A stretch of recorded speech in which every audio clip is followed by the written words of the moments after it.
Ba la da da da da da dee. Da la da da da da da do. Yodel, yodel. Ba la bum bum bum bum bum. Da la da da da da da dee. Ya dee da da. Ba la ba da da da da da. Hello everyone, how are we doing today?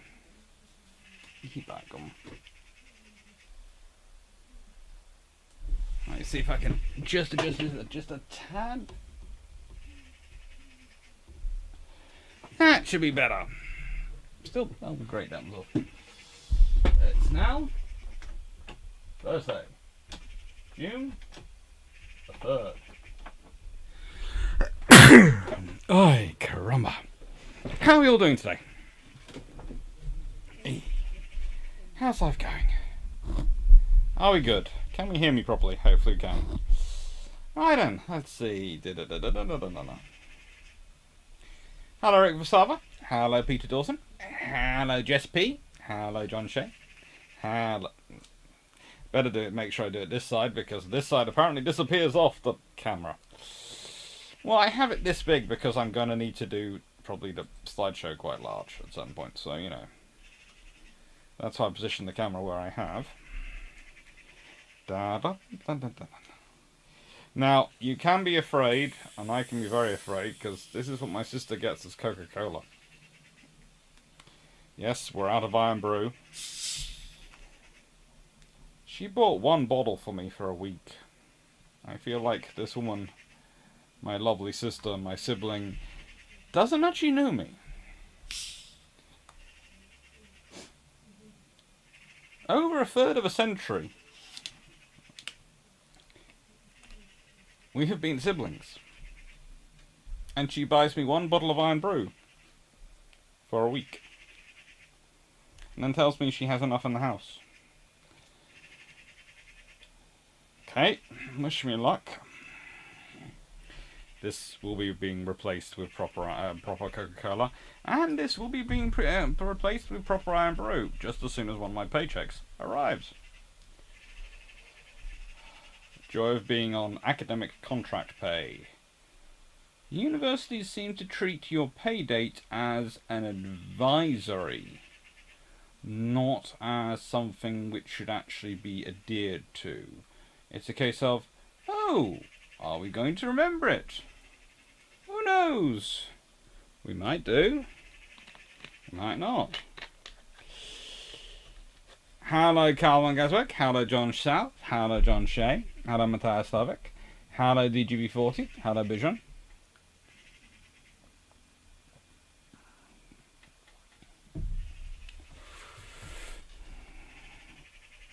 Oh my god.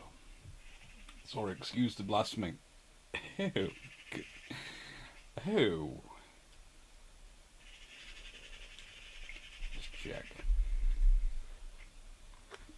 It's not cherry cola. But that is certainly an interesting flavour. Okay. Alright.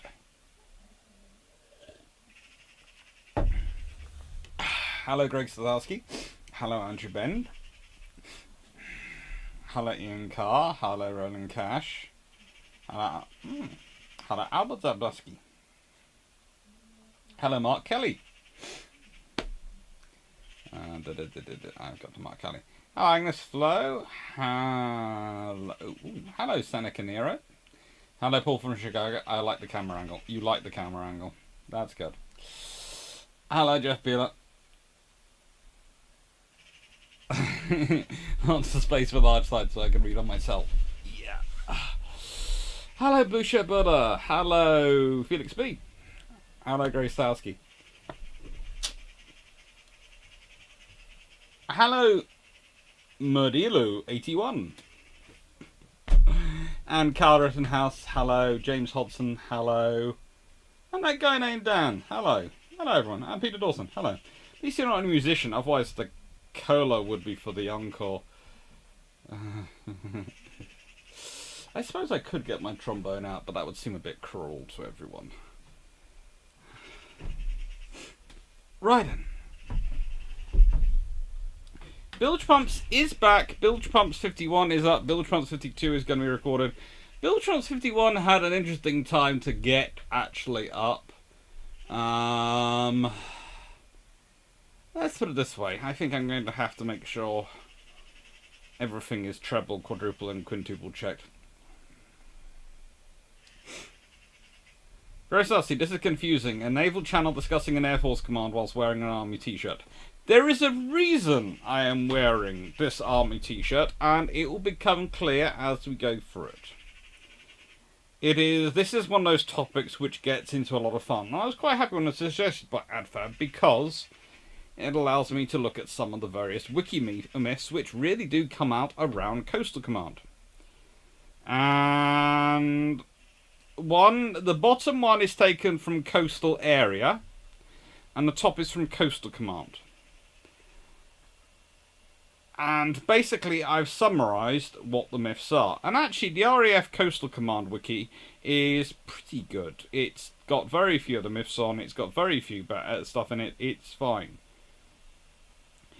There is a whole section in the coastal area which is riddled with stuff which is... The thing is, and this is the point I often make, Wikipedia, it doesn't necessarily tend to be bad. But it tends to be reliant upon the sources which the person has. And those depend on the quality of the historian who wrote them. Coda, not cola. Yeah. I think that could be a codicil. But we'll leave that to one side. What I mean when I say the quality of the historian who wrote them is that some of the books which are cited, especially in the lower article, the coastal area,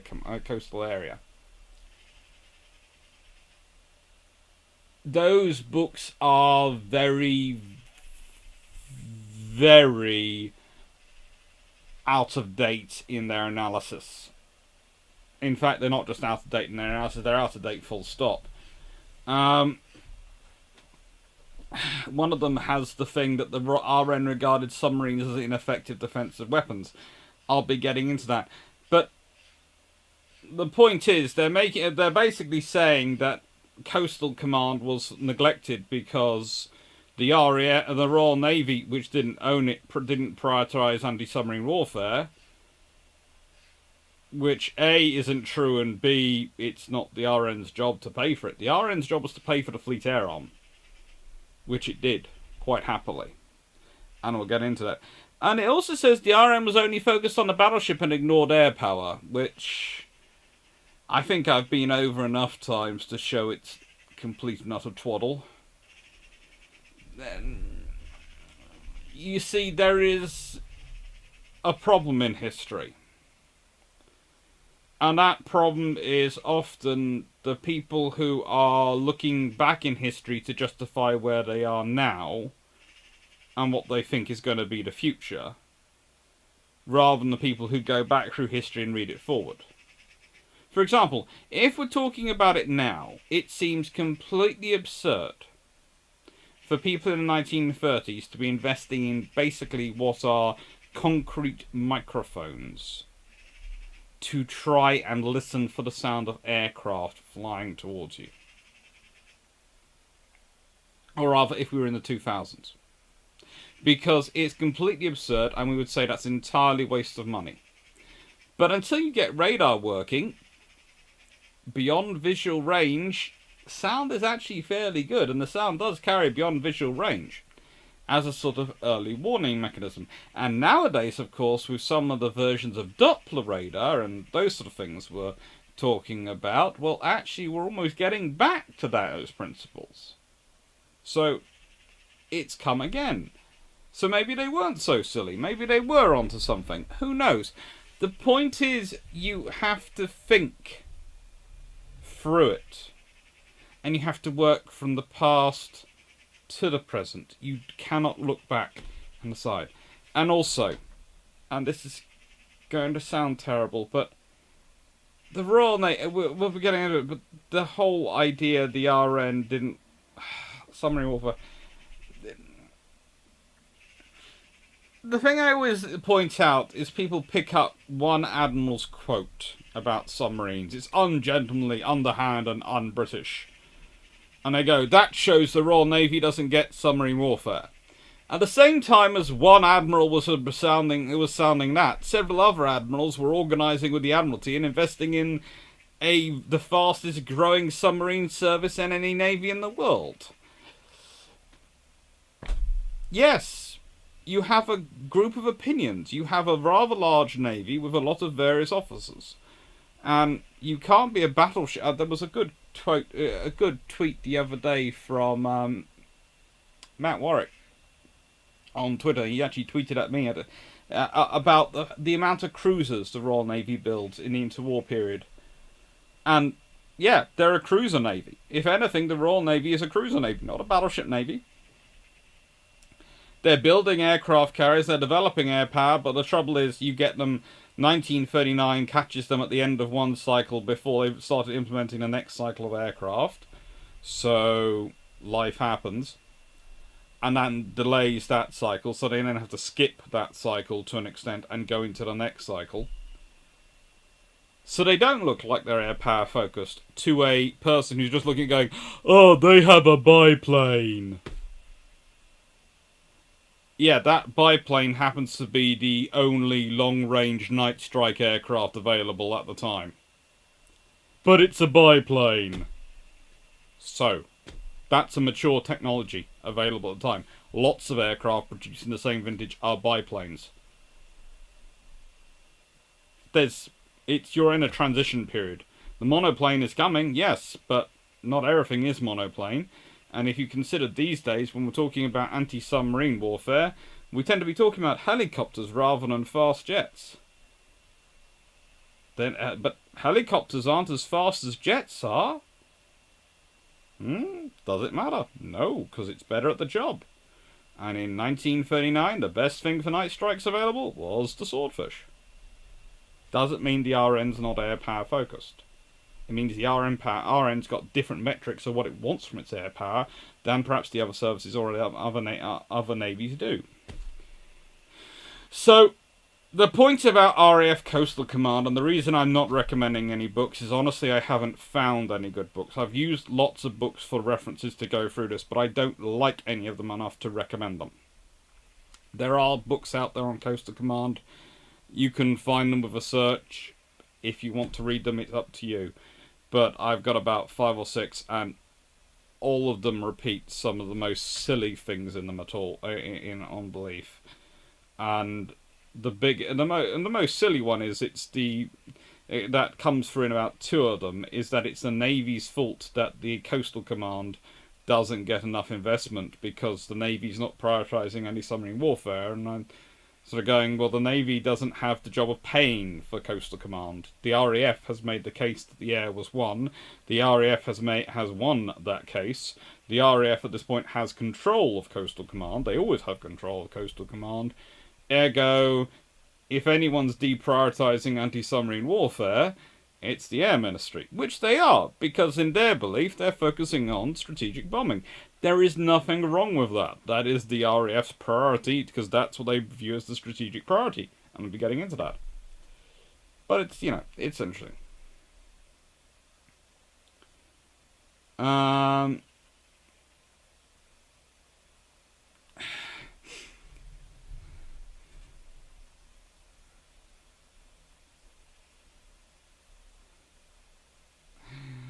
Merdullo 81. Why did the Royal Navy let their Fleet Air Arm be absorbed into the RAF? Well, the case was made in 1918 that to win World War I, there wasn't really a Fleet Air Arm as we'd understand it. There was a Royal Naval Air Service.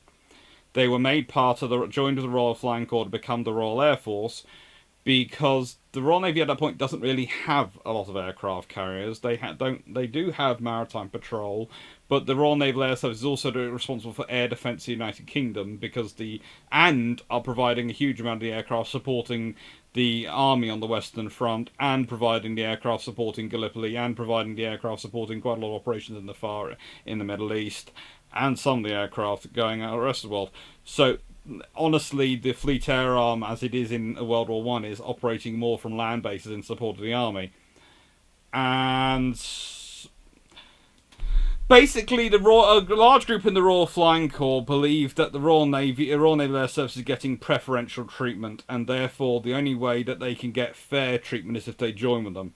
They then join with them, and they then promptly implement all the put a Royal Flying Corps style controls on all the logistics, and then wonder what goes wrong.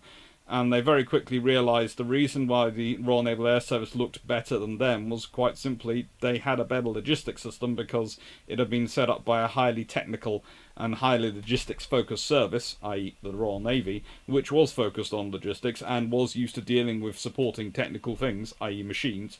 Usually the Royal Navy, of course, was supporting ships around the world, but at this point, ships, aircraft, supporting them around the world, even to this day, it's a very technical thing you're supporting around the world. The army, what have they supported around the world? Horses? World War One is the birth of the tanks. It's the birth of using lorries. It's the birth of using lots of things which the armies haven't really used much beforehand, except in small quantities for specific campaigns. So they're learning as they go. The Royal Navy goes, we need a board aircraft. What bits in them are mechanical? The engines. What bits are material? The rest of the airframe and the wings. Okay, so we need to set up a logistics system which supports the mechanical and the material needs. Right then, logistics officers, to your job! They do it. And so the Royal Flying Corps is going, they must be spending more money, they must be getting more contracts, they must be doing something to be there.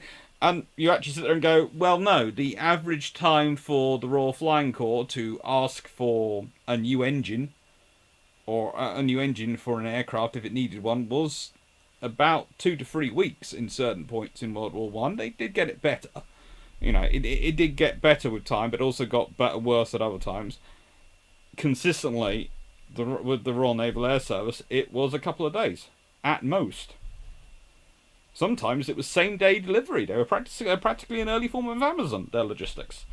But that was usually when the logistics base was literally about an hour's drive away from the air base.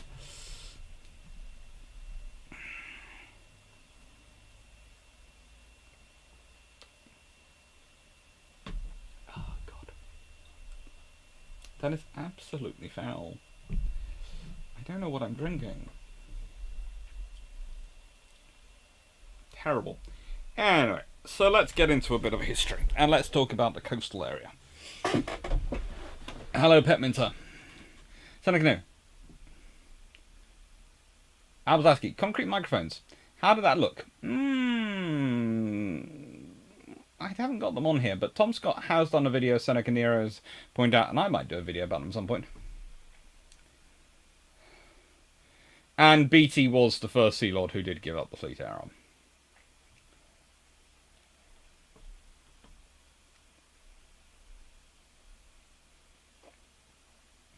Alistair Thompson.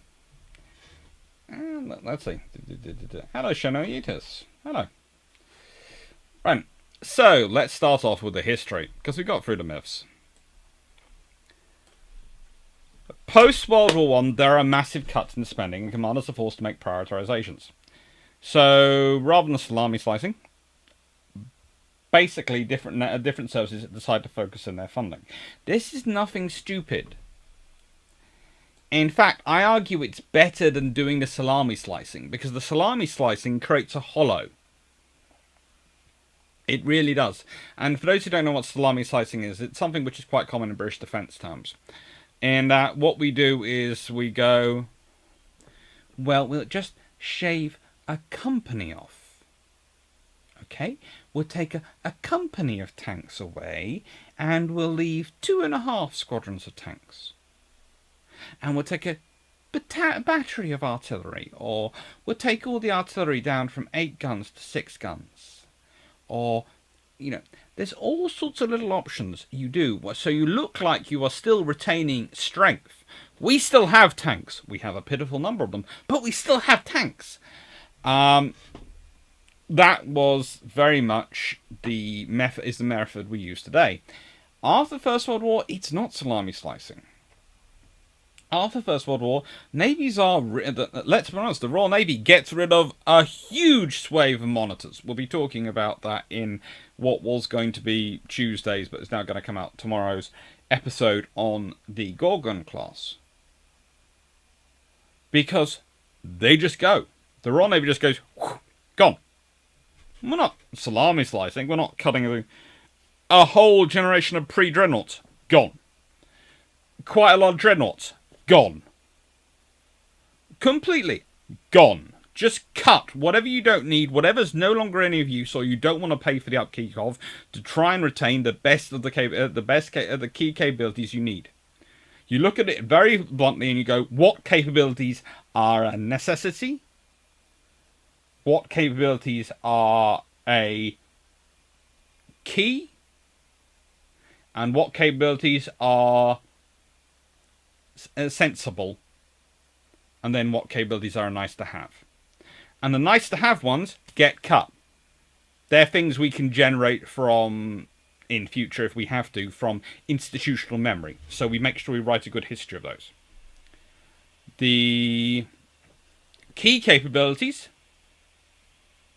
well, they're key to our operations. So we make sure we keep the newest vessels of those, but we cut all the old ones.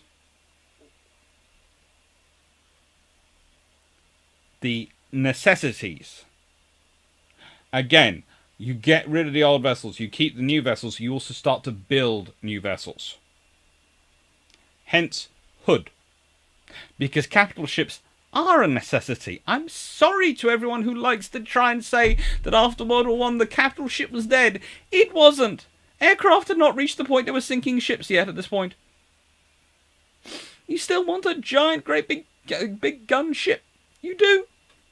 It's terrible, I know, to admit this, but it is true. And same with Nelson and Rodney. It's sensible.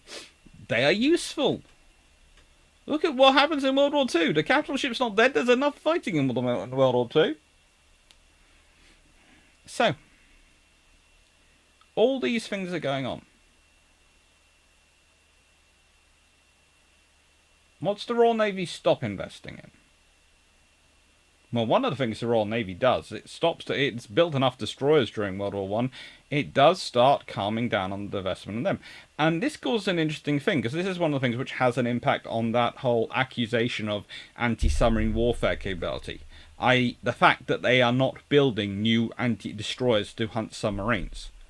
The reason they're not building new destroyers to hunt submarines is because they have so many V&W class destroyers coming out their ears, they frankly don't need them, and they're not sure what the next generation destroyers are going to look like post-World War I. They know they're probably going to be bigger, but they have a lot of them already, and they're practically new, so they might as well not. They can save money. What do they need to start building? Cruisers. And the Royal Navy really does build those. Let's be honest, the C's get finished off, the D's get finished off, the E's get built. Then the counties, they hammer into the cruisers. So that's what the Navy's doing. What does the RAF do? Now, I am honest. I am not the biggest fan of Trenchard. I think some of the decisions he makes, like Cranwell and all those things, I am not sure I would make them. I can understand why he made them, because establishing those facilities is key to establishing an air force as a permanent creation. But there is also part of me which is sitting there going, that's a lot of money spent on something which ultimately, did you really need? Could you not have done something else with that money? But that's probably because I don't like the fact one of the things he does cut is Coastal Command. And why? Because he's a big fan of Gilio Duhay, admittedly because it immediately guarantees the need for a separate on it air force, an independent air force. And he's a massive fan of strategic bombing, which I have to admit I'm not a fan of. And the reason I'm not a fan of is I don't like the idea of indiscriminately bombing civilians. That's the age, though, I live in. In this period, you've just been through World War I, where the Germans have been bombarding British towns, and whilst the British don't like it and they expect the Navy to do something about it, they don't consider it necessarily. Well, some people do consider it necessarily a war crime, but quite a lot of people involved don't. It's iffy. It's kind of like quite a lot of the ships which get sunk by the Germans in submarine warfare. There are sometimes iffy bits because there's questions over what exactly were their cargoes. Yes, they were carrying a large number of civilians, but what exactly was their cargo? Was it armaments? Was it ammunition? Was it just goods which were being bought by the government, so would have government tags on them? Who knows? Hello, Doc Alpha. Hello, Incar.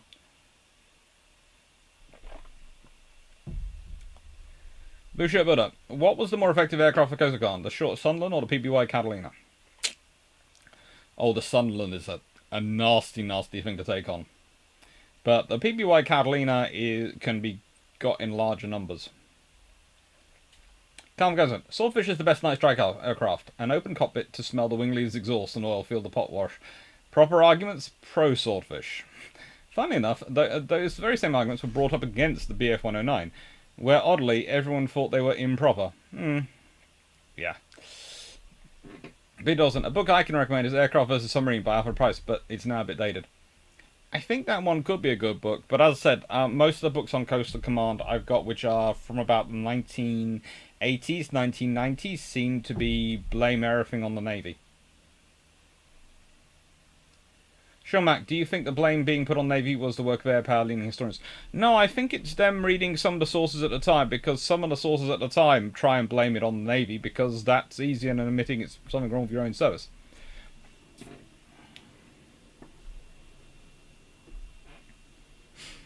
Hello, John Shea. Right. Danny Phillips, since Coast Command, are you going to talk about the sin against the Blackburn Boffa, which could have been a decent aircraft with right engine and better control placement, i.e. not knocking the fuel line off when getting in and not being told? There are lots of things we can talk about with Coastal Command, but as I said, getting into Trenchard. So, he's specifically in 1923, his version, for the Air Force's version, of, as I said, this focusing on capabilities, rather than salami slicing, this sort of capability focus, was to basically advise central and AOC coastal areas that the strategic area offensive would be the dominating policy of future conflicts, and the coastal services would take part in such operations. Basically, strategic bombers are it. And as I've mentioned before, it's not just the Fleet Air Arm which suffers because of the RAF's focus on strategic bombing. Fighter Command does. Coastal Command does. Don't get me started on what happens to the Army Cooperation Units. They are just in trouble. So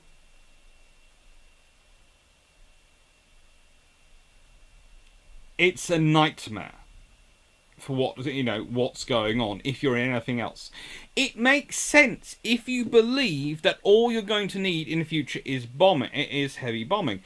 And I have to admit, sometimes I think one of the reasons why we do salami slicing now with our modern forces is because the armed forces saw what this did to have seen in their history what this kind of focus on one thing almost did to the Royal Air Force and British air power in the 1920s and 30s in the run up to World War II and the problems it caused, and don't want to repeat it. So they prefer to go for a more balanced approach or a less contentious approach. I don't agree. I honestly don't agree. That is one of the ideas put forward. I just put it, I don't know, ballast. But I also think there are times when you can see a problem is obviously going to be problematic. I always remember there's a quote from Gilio Duahay, which I've got somewhere.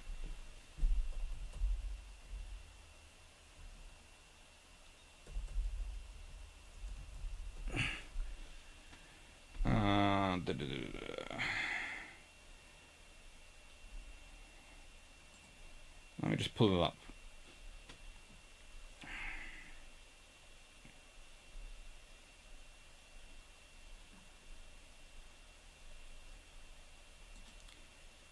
Right on.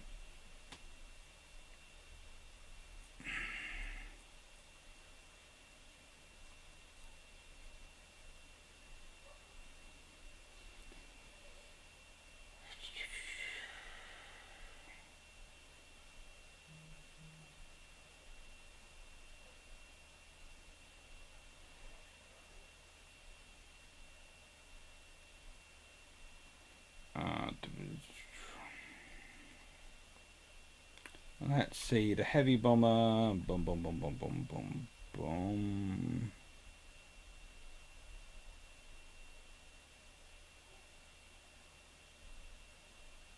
Can't find it. It's in my thesis, PhD thesis. I've got my PhD thesis open in front of me, but I cannot for the life of me find it.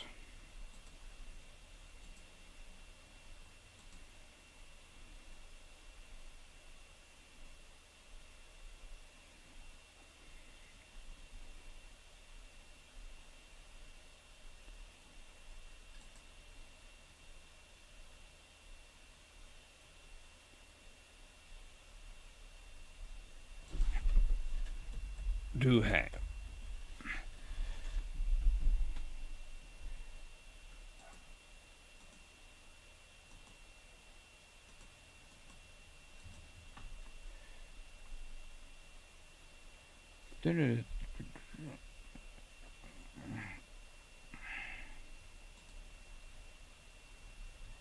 Page 25 I want to go to. I think it's on around there.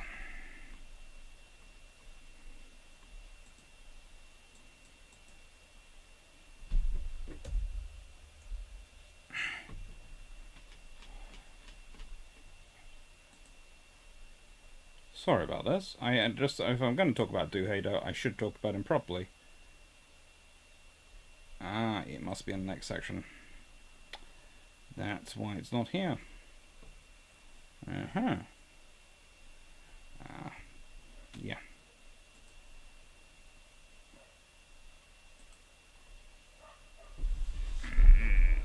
Search.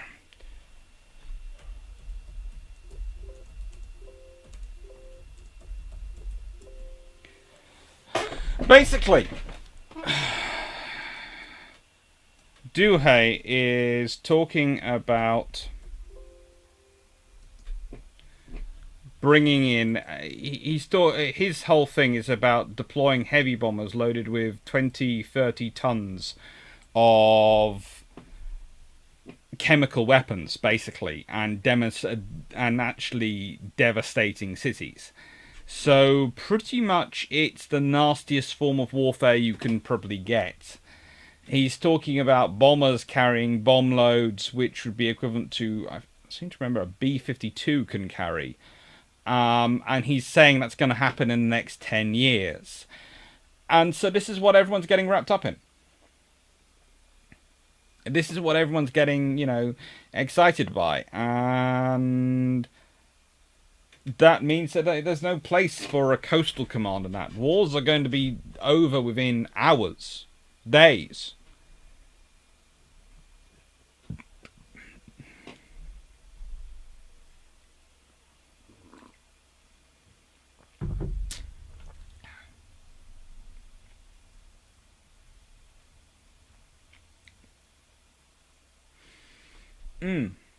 And the trouble is that's not going to happen.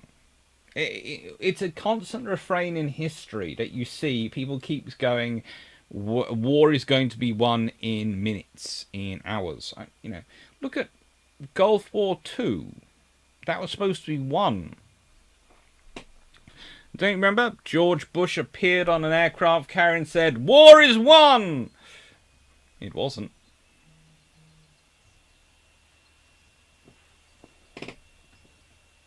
And it's the same in the 1920s and 30s. They are very sure war is going to be won.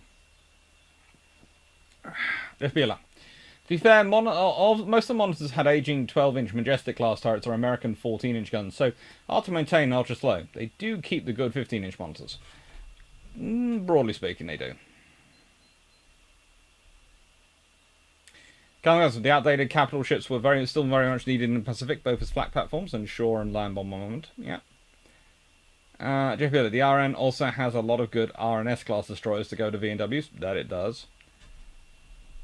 Many RN destroyers are mothballed between wars.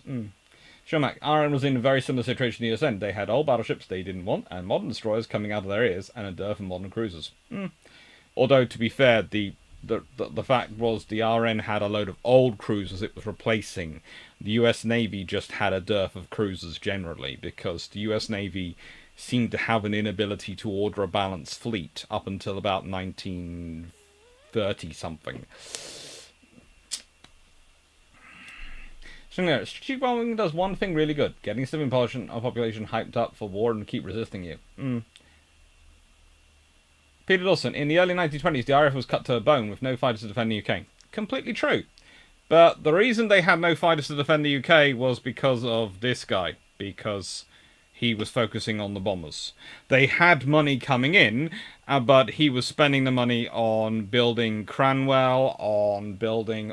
And by the way, for those who don't know, Cranwell is the Royal Air Force's version of Dartmouth or Sandhurst. It's their it's their centre. And again, I can understand it. I can accept it. It's sensible. It really is for a long-term Air Force, but it means you have things like... Well, I don't think they have quite no fighters to defend the UK. I think they had about a squadron, but I don't think there was many fighters to defend the UK. Adfa, removal of Harry instead of fewer Harrys and fewer Tornado? Well, the thing is, if you get rid of Harry, you get rid of a whole capability. So you're not just removing Harriers, you're removing the carrier strike capability, which then came back to hurt us when we were dealing with Libya a few months later. So, was it better to remove Harrier, or would it have been better to remove Tornado? You had a choice of one or the other. It was sensible to get rid of one. You needed to get rid of one, but which one are you going to get rid of? Vision, ironically speaking, a strategic bombing 1 or 2 needed long-range fighter escort. Those same fighters could have served fighter coastal command.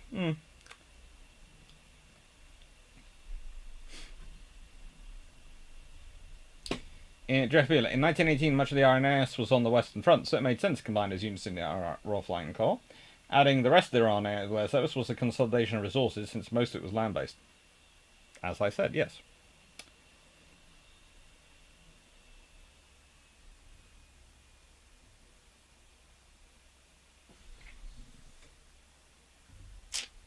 Vision, after the atomic bomb, the US Air Force made the same arguments against Navy and Army as unnecessary in future wars.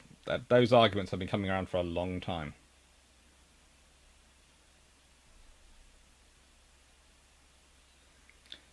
AdFab. Coastal Command. Much like the US Army offering to take the A-10 off the US Air Force hands if they don't want them.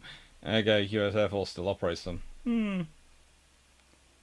In card. The RN don't keep the 18-inch gun monitors. No, they don't. JBL, in the 1920s, a heavy bomb was harder to spot without radar and much harder to intercept, so maybe that bomber could always get through. Well, that's the theory, Jeff, and that's certainly the idea, but here's the small problem. Those bombers could certainly not carry anywhere near enough bombs as decided as needed by Duhay. Again, I have it somewhere. I have all the bombs in the actual quote. Let me see if I can find it using the other means. I can't find the thing because I don't have that detected up. Google.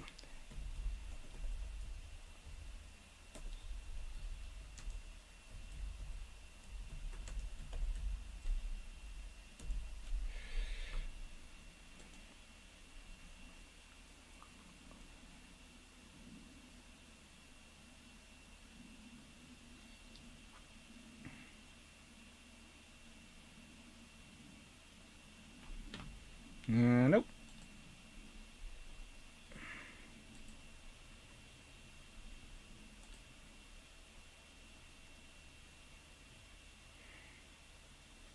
It's an interesting quote because I think it's 100 tons of bombs he's predicting. And I don't think 100 tons of bombs, any aircraft's ever carried 100 tons of bombs, but you know.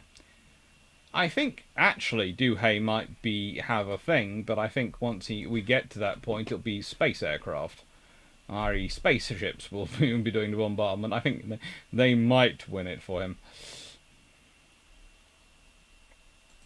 but no.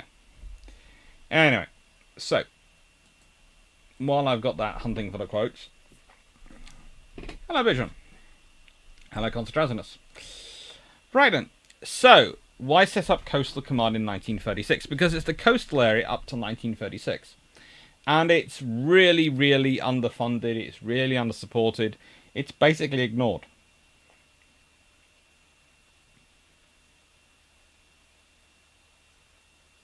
Gone south. If Coastal Command had just been given the older, obsolete bombers like the Henley instead of the Bomber Command hogging them, even after they were considered obsolete, it would have been an improvement.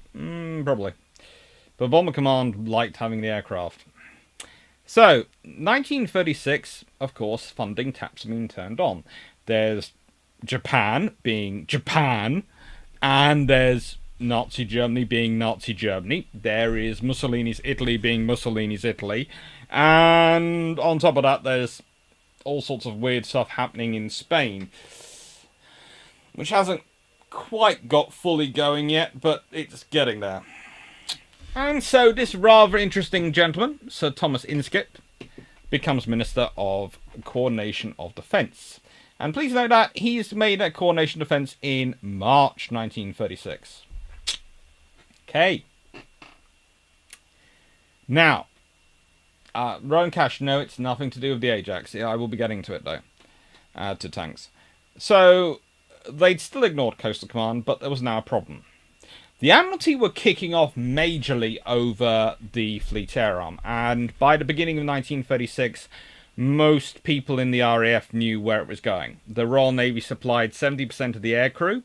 In the Fleet Air Arm, they supplied all the funding.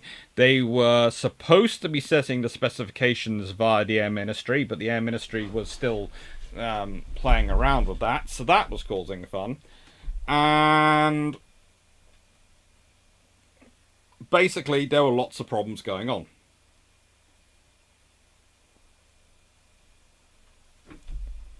But the thing was, the RAF knew which way it was likely to go. It was likely to get... The Fleet Air Arm was likely to go to the Navy, because the Navy was basically going, well, have you seen their war plans for what our carriers should do in the event of the Pacific War? No. Would you please show them to us, Air Force? Yes, here are our war plans. Oh. Yes, they're brilliant. The first thing the aircraft carriers will do is take all our aircraft over to the Far East for us, because we can't fly them out there at the moment because we haven't got the air bases or the infrastructure. And then they'll have to come back and pick up our next tranche of aircraft and take them out there. And then they'll have to come back and pick up the Fleet Air Arm aircraft so they can support the Navy. And the Navy's sort of sitting there going, we don't want to call them strategically illiterate or tactically absurd, but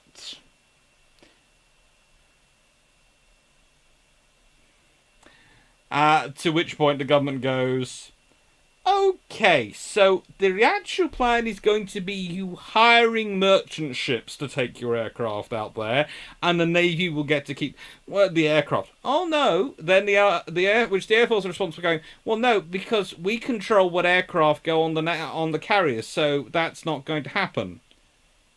To which point the government then goes, well, there's now a Minister of Defence Coordination who's going to be doing an inquiry into Air Arm should retain part of the Air Force or join the Navy, which causes a panic attack, and, well, the rest is history. Anyway, so surprisingly in 1936 the RAF sets up an amazing array of commands, because they very nearly lose fighter command to the Army. I'm never quite sure about that particular claim. I don't think it would have actually gone to the Army. But there is at least one historian who makes the case that the Army was trying to bid for fighter command because they saw fighter command as the people who A, would do air defence of Britain combined with their anti-aircraft guns, and B, would provide the fire support for them when they're doing the land operations. So, you know, the Army might have been making a bid for it. They might not have been. I don't know. And Fleet Air Arm goes to the Navy, but very nearly, even without the Navy really asking for it, the Navy almost got Coastal Command, because it had been so badly treated. Because the RAF liked to do statements like, well, yes, we can defend Singapore with 40-odd torpedo bombers, so you don't need a Navy. And that was fine. That was a lovely statement to make. Until you get to about 1936, when someone goes, so, those 40 torpedo bombers, do you have them? You don't. No. Okay, fine. So what about long-range maritime reconnaissance aircraft? You do realise the air is one. That's what you've been preaching for these last few years. Well, look at our lovely fleet of heavy bombers. We can bomb everyone. You've just given me a briefing about radar, which you've been developing for the last couple of years, which, coordinated with fighters, is apparently going to stop bombers. Yeah. Okay. Oh. Mm.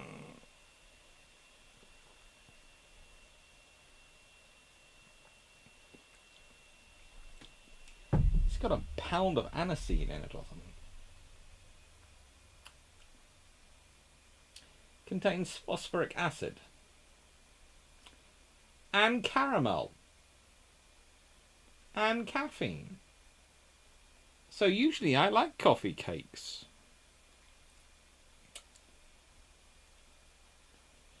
Eek, weird. So pretty much it's not a fun time for the Royal Air Force, and so they set up Coastal Command, because if they don't start coordinating and organising these things properly, they are going to lose very quickly.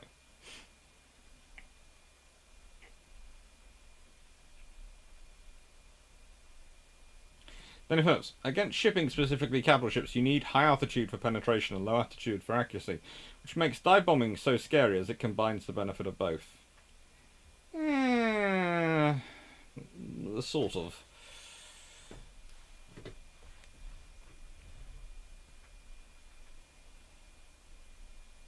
Jeff Beeler, in the 1920s, the psychological effect of bombing was much overestimated, as was the effect of gas bombs. Oh yes, because the new generations were also much more weak-willed than the previous generations. I know you never hear that said these days. No one ever says the young people coming through are have so much less fortitude than the previous generations.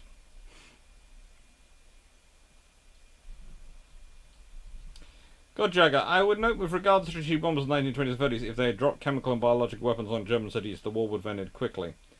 Possibly, but they'd have probably dropped them on the British cities as well. That's my big problem with it.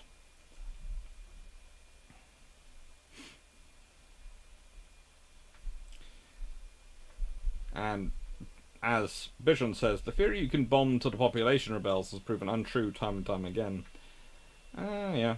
Steamran, as I recall, part of the rationale for retiring Sea Harrier 2s was the vibration when landing on ruined AMRAAMs, essentially making them disposable. Any views? I've heard all sorts of random rumours. I don't think I've heard that one before. And I'm not sure about that in terms of the engineering, because they were actually one of the few beyond visual range fighters we had operating for many years, and they were quite good at dealing with far less how do I put it, far more sensitive weapon systems than AMRAAM, so I doubt that one. But the Sea Harrier 2s were not the ones we're talking about resigning. The Harrier's force by that point was GR9s, which were basically ground attack with sidewinders. Peter Dawson, I think it's Army Cooperation Command, Western Land Lessons, not Fighter Command. No, Peter, the Army Cooperation Command gets set up specifically to, how do I put this, counterbalance that army argument. What we're talking about pre-1936, it's called the fighter area, or the air defense area, and they actually do have army cooperation as part of their grouping. They don't have a separate area or command in it. It's so very weird. It's like you can find a list of commanders of Coastal Command. Try and find air officer commanding a coastal area list, and it's a very, very nebulous document, and you're not quite sure who is who. I was asking, when you're bombed, you tend to hate the one bombing you. Pretty much. Is there a British equivalent of the National Guard? I know there are territorials for the Commonwealth. It's the territorials. There are reserves. Shomak, but we are the only ones who could possibly without radar. No one else as clever as us. Uh, Sadly enough, that's not the way you do defense. Hello, Cattyface.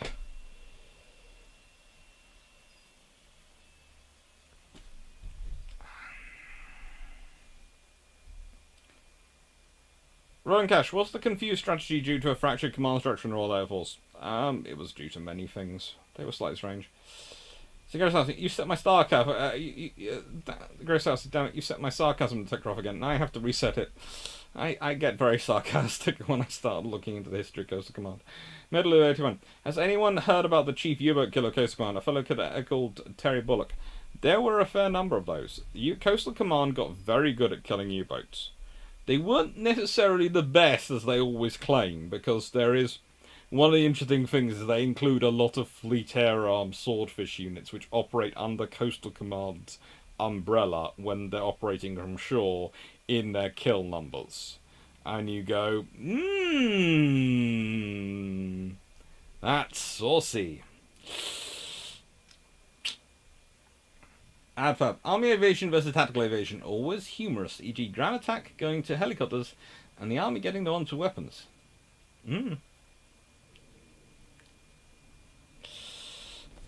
Right then. So.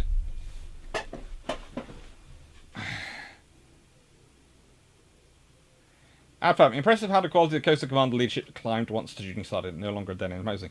Actually, it started off pretty good from the get-go once they were pushing thing. But I would like to point out, Arthur Longmore, the first commander of Coastal Command, is put in charge because Coastal Command is created in July 1936.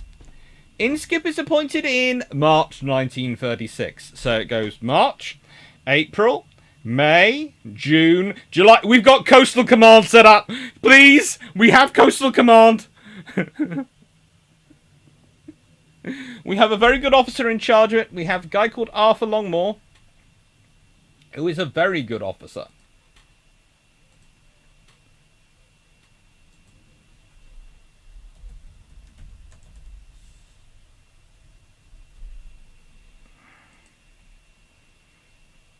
And certainly worth it because, let's be honest, Arthur Longmore, his career starts off in the Royal Naval Air Service. I wonder why he was chosen. And let's see, during the World War One, he was Officer Commander Number 3 Squadron Royal Naval Air Service, and then Number 1 Squadron Royal Naval Air Service, before being transferred back to sea duties as an officer aboard the battle cruiser HMS Tiger. In 1916, he took part in the Battle of Jutland. He then obtained a permanent commission in the Royal Air Force in 1920 and was appointed Air Officer commanding Number 3 Group, which was part of Bomber Command.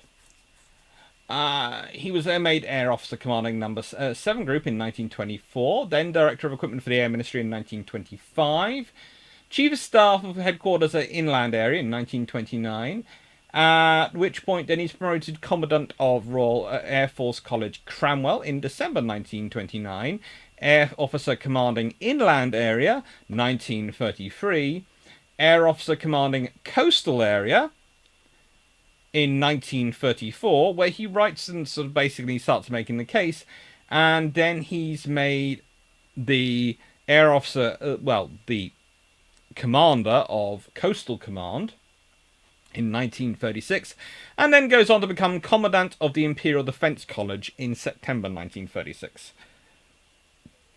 He was then put in charge of Training Command at the beginning of World War II. In 1940, he's appointed Air Officer commanding in the Middle East, but did not enjoy the full confidence of Winston Churchill. Relieved in May 1941, and his last role before retirement was Inspector General of the Royal Air Force. Basically, and the reason he gets into trouble with Churchill is he demands reinforcements.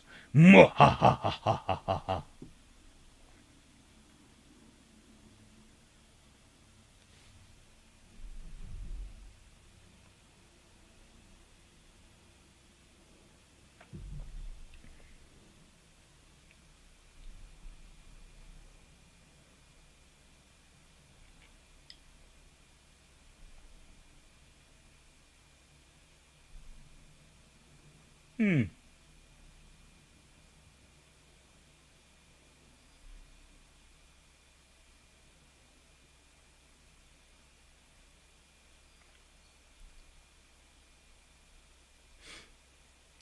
He then ends up losing his seat for the Conservative. He's running for a seat in World War II for the Conservative Party. But, he's an interesting gent. And then we have Philippe Joubert de Lefret. Sorry, I got distracted there by my own notes going, oh, he almost lost to the Communist Party. Right then. It's fun. And then you have Joubert. Philippe Joubert de Lefret. He was born in Darjeeling, India, to Colonel Charles Henry Joubert de Lefert and Eliza Jane, previously Melville. His paternal grandfather having been a French gentleman who emigrated to England in 1840. I can't think why any Frenchman would be emigrating to England in 1840. He attended Elstree School and later Harrow School, so he does quite well for himself. This is the first time we have a British Army officer mentioned here, because he joins the Royal Military Academy Woolwich.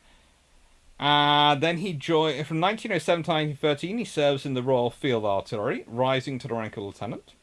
Then he goes to the Central Flying School and serve in the Royal Flying Corps. In 1914, he is part of the British Expeditionary Force, flying one of the first two operational sorties of World War I. So he's really quite a big flying hero. He's then appointed Officer Commanding Number 15 Squadron Royal Flying Corps in 1915, and then gets Command of Number 1 Squadron in 1950, later that year. He then commands Number 33 Squadron, and then he finally gets the command of a variety of wings. Transfers in 1918 to the Royal Air Force in the rank of Lieutenant Colonel, and by the end of hostilities in 1918 had been made Commander of the Royal Air Force in Italy. So, a nice posting. He's then given several staff posts and command posts to rise through the ranks. Number 23 Group in 1929, Staff College at Andover, in charge of the RAF Staff College at Andover, and then Air Officer Commanding Number 11 Group in July 1936, before becoming Air Officer Commanding in Chief Coastal Command in September 1936. He's actually quite interesting, because at the start of the Second World War, he was Air Officer Commanding Air Forces in India. However, in 1941, he's recalled to Britain. That's sensible. We recalled a very, very good air officer commanding India, because there wasn't a war on, to take back command of the far larger now Coastal Command. And then he starts making a lot of noise there about how they need more aircraft. He pioneers several innovations, including things like planned flying and a lot of maintenance checks, and the introduction of the torpedo version of the Beaufighter. All lovely. But in February 1943, he's made the Inspector General of the Royal Air Force, an interesting post considering that's where his predecessor, Longmore, had also ended up. But, unlike his predecessor, that's not how he bows out from the Air Force, because he's then appointed Deputy Chief of Staff, Information and Civil Affairs at Southeast Asian Command in November 1943, and in November 1945, he retires from the Royal Air Force. He also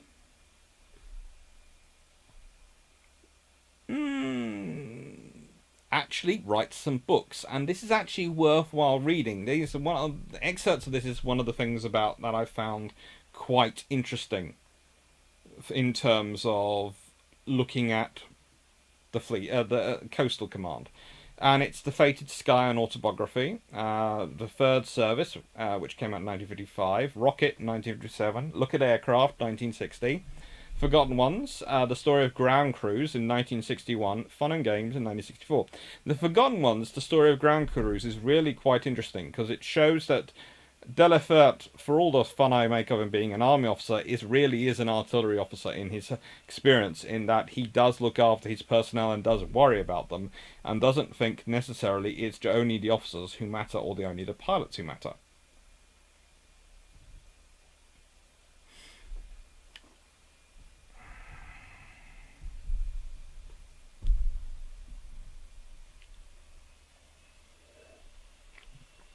Darius Radatsky. Hello. The Germans had sarin gas ready to be dropped. Hitler didn't give the go-ahead because he was afraid the Brits would drop their gas bombs on Germany.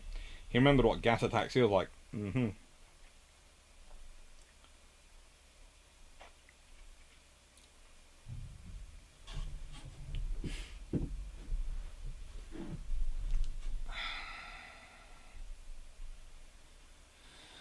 Hello, Paul from Chicago. Meetings. See you in a bit. Take care. So, were any units doing maritime surveillance between 1918 and 1936? Well, there are a few which were. I will be getting into some specific squadrons, which I'll be talking about. There are some specific squadrons, which might be.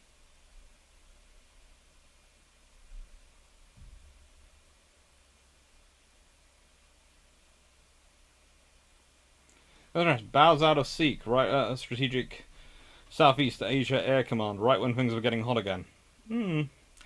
Let's have a habit of getting called back.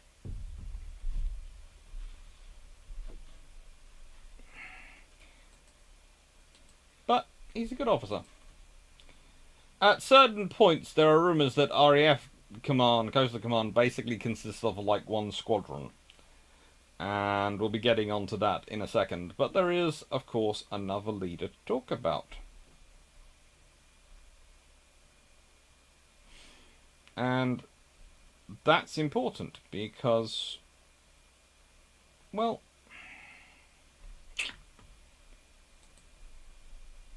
World War II has a few leaders in it, and a few good ones, and this is one of the really good ones. And guess what? This is Frederick Bohel. Starts his career, his life, in 1896 as a midshipman in the Merchant Navy. Now, we can't all start off with Royal Navy, but you're noticing a theme here in terms of the senior officers of the Coastal Command and where they're coming from. Basically, the first and second officers both come from the fleet, from the Royal Naval Air Service. The second and the fourth officer, which happen to be the same person, come from the Army. In 1912, he attended the Central Flying School. In 1914, he served as flight commander in command of the seaplane carrier HMS Empress. A rather interesting scenario because he's the senior flight commander on board, but HMS Empress is a sort of interesting ship, which I'll be talking about in a second, because I think she's rather cool to talk about. And this is a Naval History channel. Then became officer commanding number 8 Squadron of the Royal Naval Air Service in September 1915. Now, if you remember correctly, I actually have a book about number 8 Squadron, which I think I have left upstairs because it's safer in my bedroom from the damp, because it's left to me by my granddad. But they are really quite a cool unit, and they do get up to a lot of random stuff in World War One. Then he gets made station commander at Royal Naval Air Station Felixstowe, and finally RNAS Killingholme. In 1920, he's the chief of staff to Group Captain Robert Gordon for the highly successful Somaliland campaign. Well, that's successful according to the Royal Air Force. It might be not as successful as if you actually were living in Somaliland at the time. He went on to be officer commanding the RAF depot in Egypt in 1925, senior air staff officer at headquarters RAF Iraq Command in 1928, and director of organisation and staff duties at the Air Ministry in 1929. Again, notice a pattern here going on here. In 1931, he was appointed Air Officer commanding of the fighting area of the air defence of Great Britain. Yes, that was what we called Fighter Command in 1931.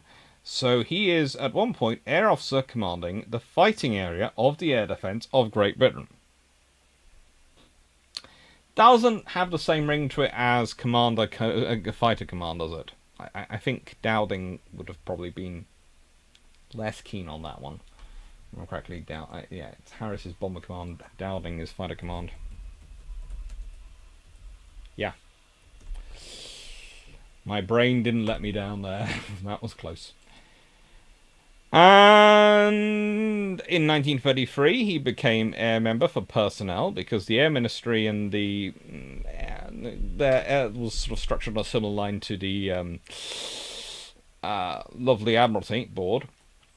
And he served in World War II initially as Air Officer Commanding in Chief of RAF Coastal Command, and his career would include RAF Ferry Command. Now, one of the interesting things that comes out is during the hunt for the Bismarck, they say, one of the things that they say is, oh, he gets one of the intercepts from the Catalina, and then because of his naval experience and maritime experience, he uses that to figure out where the Bismarck is.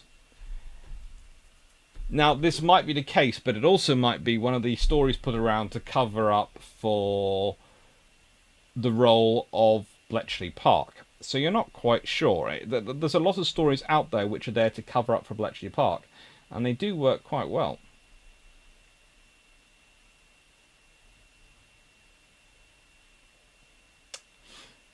Right.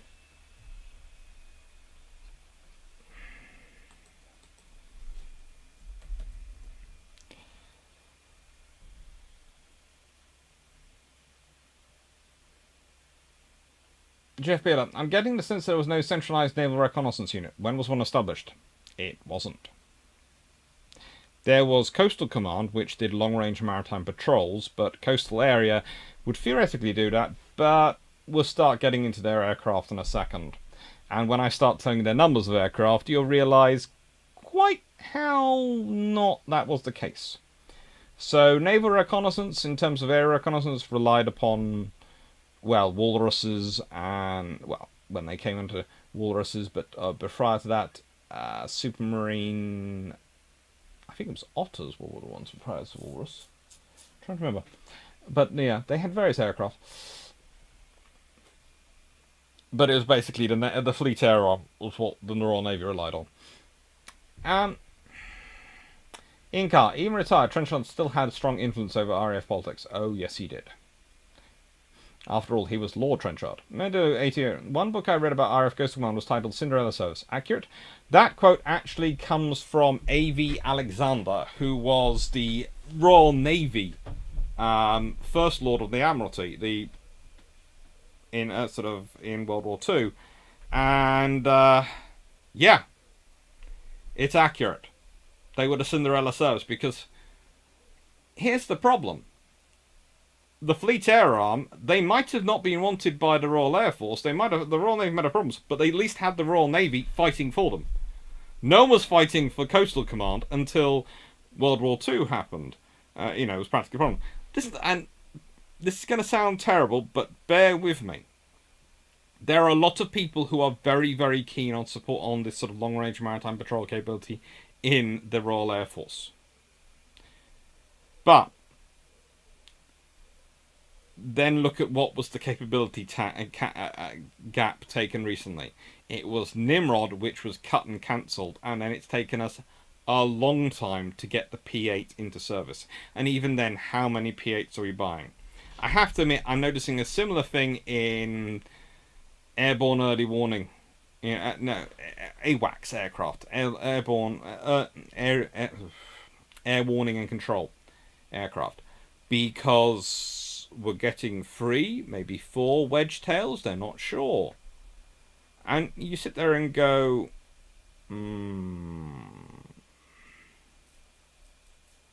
because, and actually, I can understand the decisions the Royal Air Force is making. I can understand that, because let's be honest, the P8 is a airliner built to do sort of military standards, but still is an airline airframe. It's actually comparatively quick to assemble and comparatively easy to crew, in that you can get away with having the co-pilot being a trainee, and you can therefore rapidly expand the groups far more quicker than you can single-seat fighter jets, which tend to take longer to build as well. So I can understand what the RAF's doing, but there is part of me which is in there going,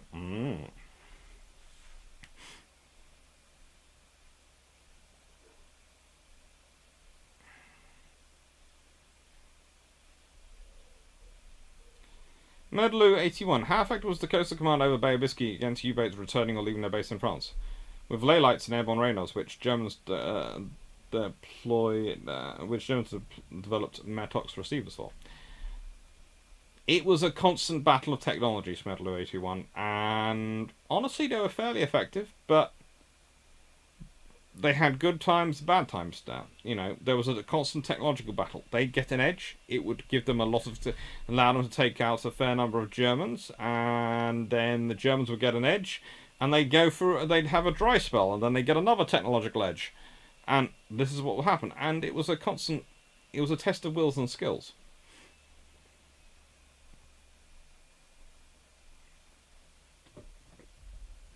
But no. He is a rather cool gentleman, Frederick Brohill. And plus, I love those eyebrows. And this was the ship he was in command of. Well, not technically in command of, but let's be honest, HMS Empress is a special little ship. She really is a special little ship.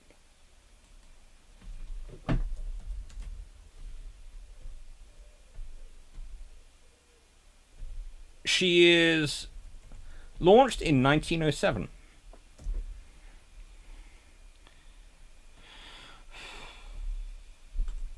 She is then converted in 1914 to be a seaplane carrier. So basically, she starts life as a cross-channel packet ship. And she's used for aerial reconnaissance, observation, and bombing missions in the North Sea and Eastern Mediterranean. She even conducted anti-submarine patrols in Mediterranean in 1918. She was sold to her, returned to her owners in 1919 and sold to a French company in 1923.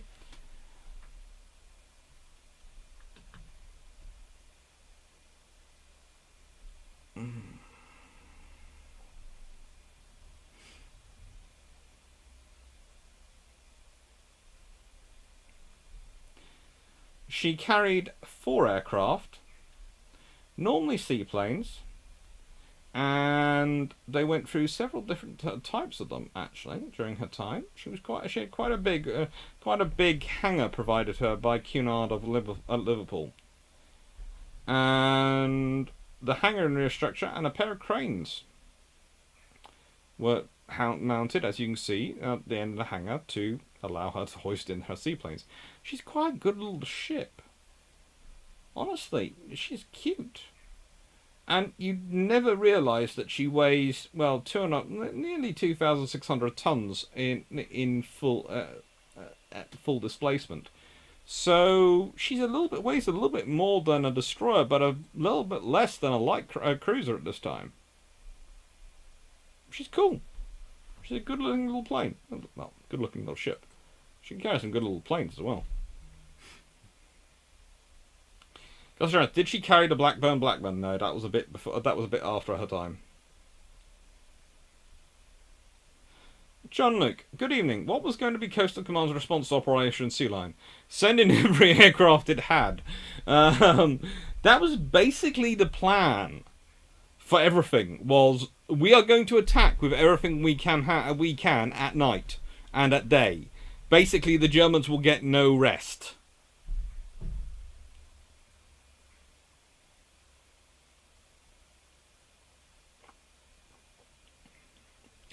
Well, she'd actually been named Empress Schirmack before she'd actually been used by the Navy. So the Navy just took Empress into service and called her HMS Empress.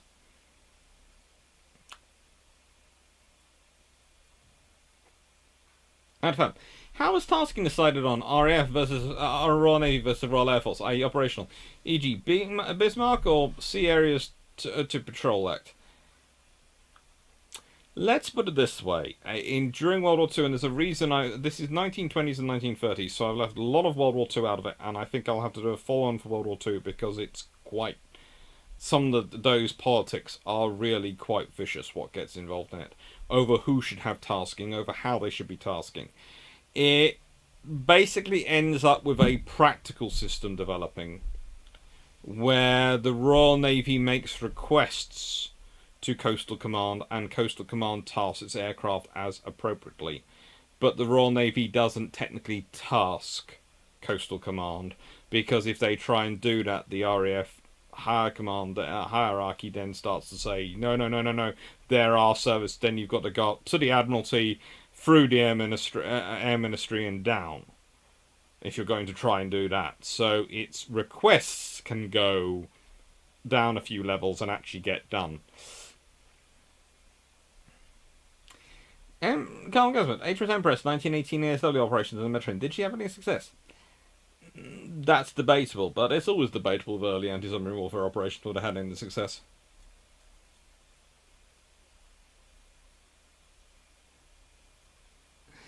Adfab, Empress looks like Tiger and Blake post-Sea King conversion. Yeah. Hello, High Seas historian.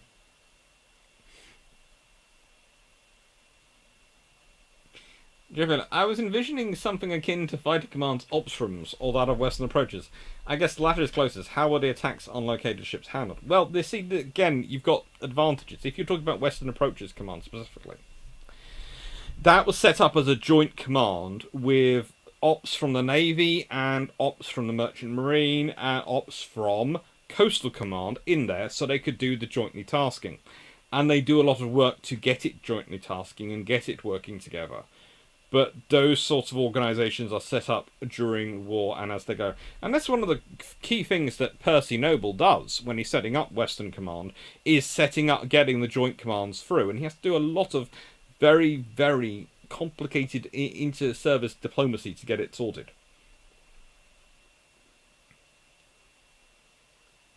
John Luke, HMS Rodney was in that plan for Sea Land as well? Basically, the Royal Navy was planning every single battleship, every single destroyer, every single cruiser, submarine, torpedo boat, thing which mildly floats was going to be in that force heading there. It would have been an absolute nightmare to take on.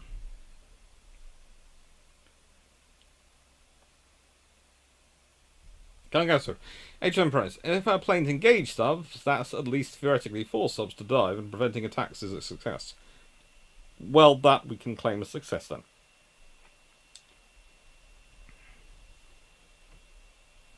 But she's a rather good-looking little ship.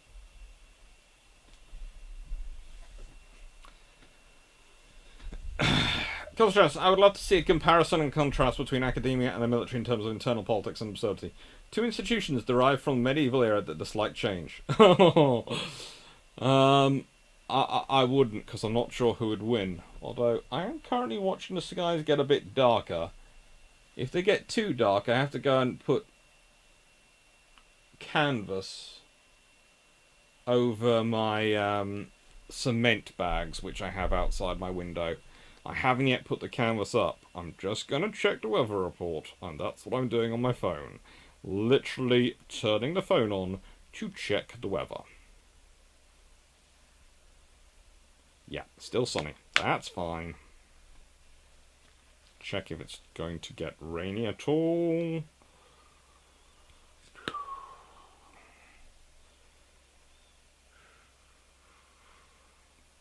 No, not supposed to get rainy.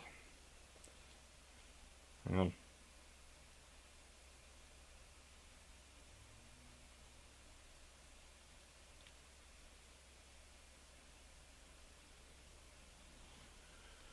Not supposed to get rainy, apparently. So we'll touch wood. But I'll be putting canvas over the cement shortly. Is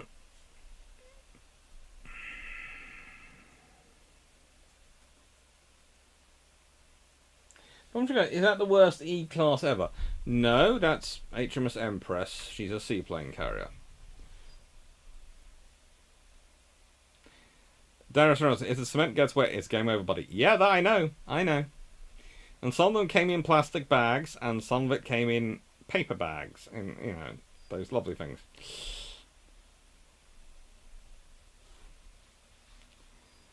Adfab, who owned the seaplane tenders? E.g. for Sunderland's.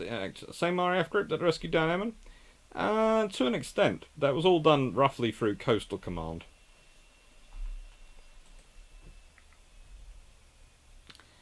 So the aircraft they operated in the 20s and 30s. Well, here's a good example of them. That's helpful. Down there. And, well, I've done these several of these aircraft before. I don't think I've done the short. I think I have done the short Singapore when I did the various flying planes.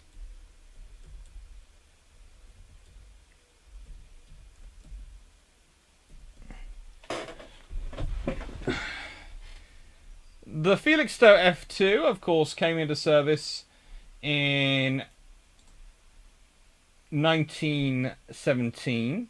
175 were built, but they served with the Royal Air Force, the Chilean Air Force, the Royal Netherlands Air Force, and the United States Air Force, but started off with the Royal Naval Air Service.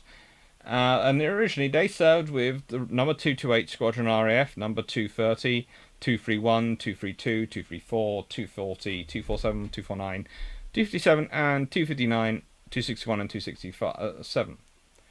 However, there weren't that many of them in service for that long. And here's the thing.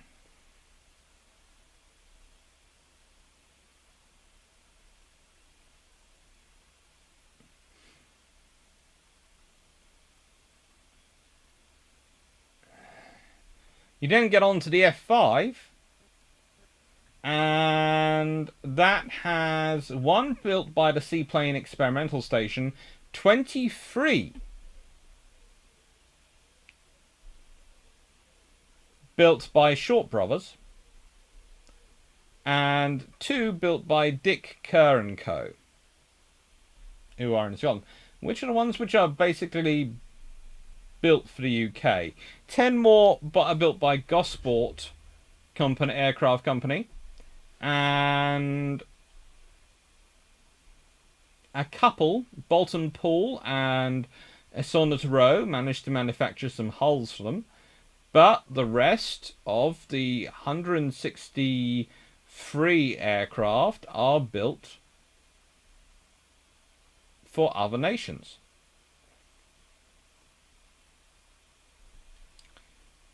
For example, the Felixstowe F5L, of which there are 227 built, they are built for the US Navy by Naval Air Factory, the Curtiss Aviation, and Canadian Aeroplanes Limited.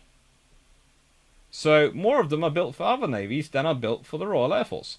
And then they serve the Royal Air Force in 230 Squadron, 231 Squadron, 232 Squadron, 238 Squadron, 247 Squadron, 249 Squadron, 259 Squadron, 261 and 267.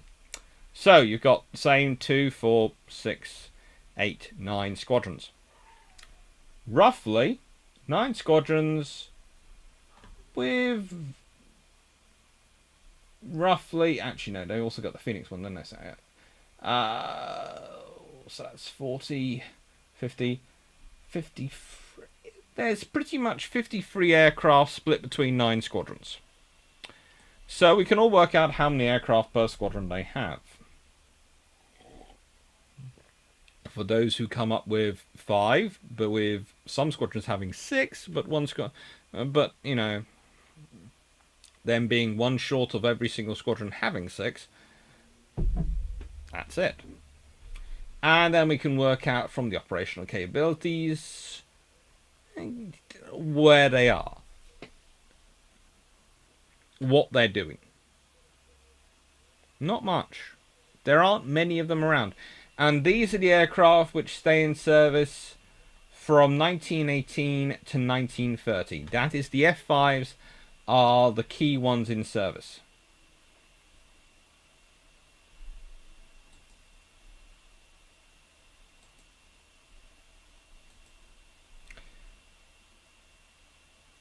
And at one point, 230 Squadron seems to be the only one based in the UK. At another point, they end up with flying Fairy Frees, which are, of course, the ones which, as you know, the Fairy Free F is the cornerstone of the Royal Navy's flying for a fair number of years, the Fleet Air Arm. They eventually get, though, and eventually do have the lovely short Singapore. which comes into service in 1934. And again, it's those 203, 205, 209, 210, 228, 230, 240 squadrons. So it's 2, 4, 6, 7 squadrons now in service in 1934 when it's introduced. And they've got 37 aircraft to divide between them. So yes, that is 7 squadrons dividing 37... 2, 4, 6, yeah, 7 squadrons dividing 37 aircraft between them. So they're mostly got 5, barring a couple of squadrons which seem to have got 6. Yay, lucky them. This is in 1934. Surprisingly enough, next one which comes along is the Short Sunderland. And this one has 749 aircraft of its types built, equips a whole flotilla of squadrons, 88, 95, 119, 201, 202, 204, 205, 209, 210, 228, 230, 240, 246, 259, 270 and 235, and serves with all sorts of other people as well. So that's the Short Sunderland is the aircraft which entered service in 1938, first flight 1937, and that represents the real mass production of a coastal command and their capabilities. That's the key aircraft. Prior to that, you've got a descending and decreasing number of aircraft available for and a smaller number of squadrons.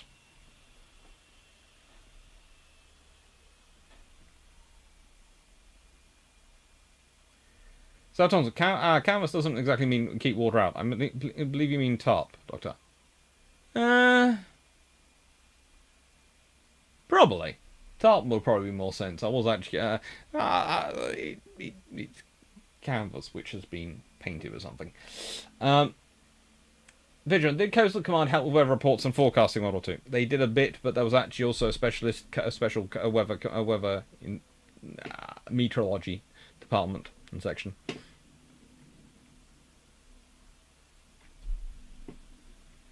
Constance, that's different. Well, if you count nuclear tipped warheads, I'd go Missouri. Sort of ironic that we get a non-radioactive medal from the German fleet. Sort of.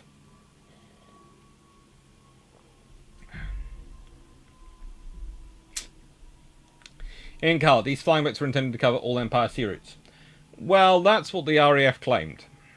I've already pointed out that they had the small issue that when they were asked in the 1930s to produce the 40 torpedo bombers to protect Singapore, they couldn't produce 40 that would work.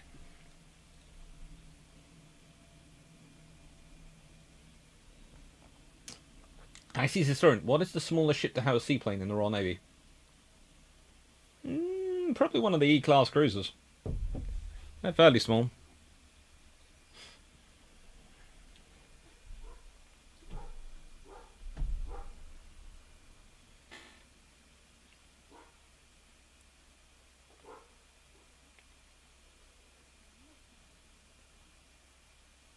There was a whole hill of cement bags the US Germans left in Upper Silesia when building Project Rise. It got wet and was useless. After the war, locals dug into it and took the dry cement bags to use. Sensible them. I can hear something running around the garden.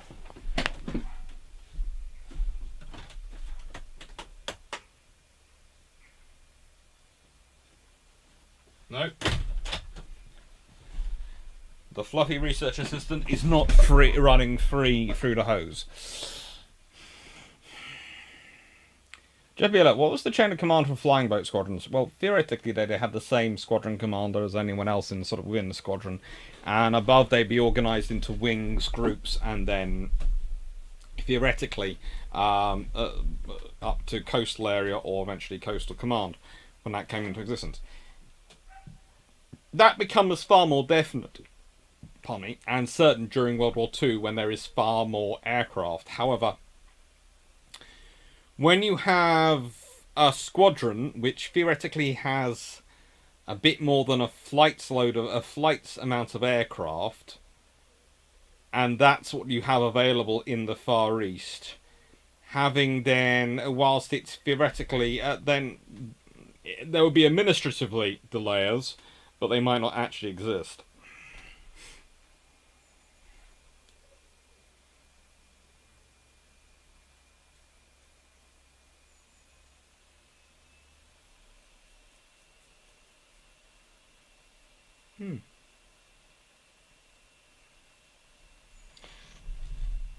For World War Two, it was probably the Aerofuser class cruisers or the E class for smaller seaplane carriers. I'm reckoning E class because the Aerofusers don't usually carry aircraft that often, whereas the E class often did. Jeff Miller, where did the UK flying boat squadrons base and operate? I'm going to be getting to that, Jeff. There's going to be a whole slide with pictures of them. For starters, they operate out of Felixstowe a bit. The Royal Canadian Air Force operated submarine strainers and SEAL float torpedo bombers on the Pacific coast. Yes, they did. And they were very nice.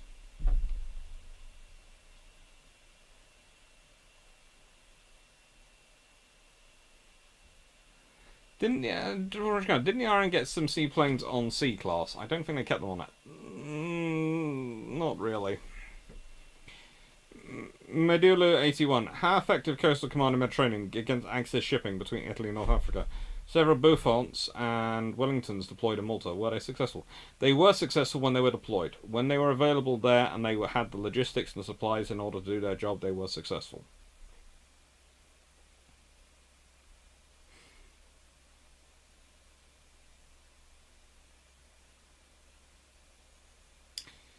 AdFab, did the RN and Royal Air Force combine navigator training? Well, they are both running such huge numbers of people through navigator training, it's not really necessary or prudent in some respects. But they do their best to try and pool it and share instructors and share it across. Peter Dawson, only 4 Blackburn Perfs were built in total. It gets... When you start looking at some of the aircraft types, it gets really, really bad. There is Felixstowe, there is a couple of other bases, but the 2 major bases for the interwar period, where I see a lot of the aircraft which are cooperating with the Navy in terms of Coastal Command operating from, are RAF Pembroke Dock and RAF Calshot. Calshot is also important because quite a lot of the high-speed boats, etc., are developed for there, which guard and pick up crews which go down in the channel. And it's rather a cool little base to my mind. I like Calshot. I'm kind of sad it's gone, but we don't really have aircraft that could operate from that anymore, but it's rather a cool one. And RAF Pembroke Dock was also rather nice. Basically, if you look around the UK and you find a docking area which doesn't look quite right as a ship space, and you're thinking, but that concrete looks too refined to have been built during World War II for landing craft. But it's not using big lumps of stone like pre-World War I construction did. It is definitely using some form of concrete. The odds are you're looking at a World War I built, interwar used flying boat dock. And there are a few of them around.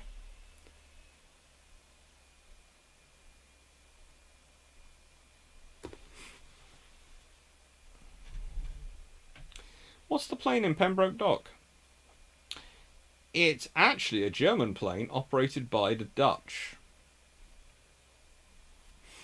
I have that detail somewhere. Let me see. Look it up. RAF Pembroke Dock. Yeah.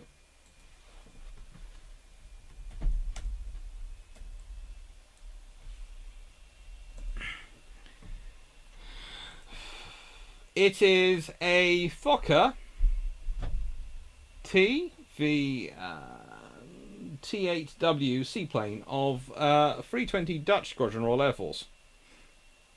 Yeah.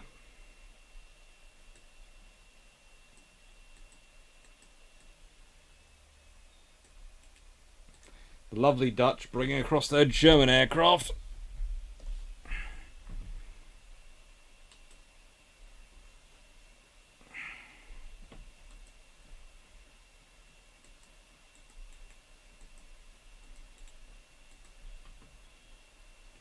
For those wanting another picture of it, I've got one.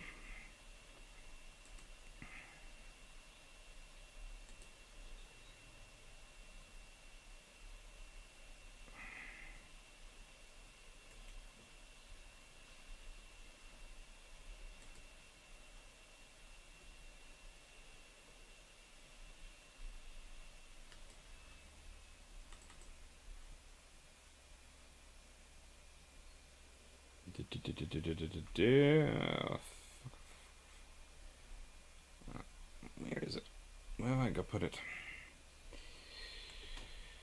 This is why you can tell these things sometimes get added to as I'm going, because if I've been thinking, I'd have put that picture in there earlier.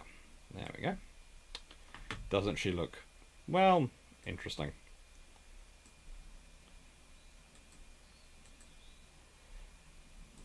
Now,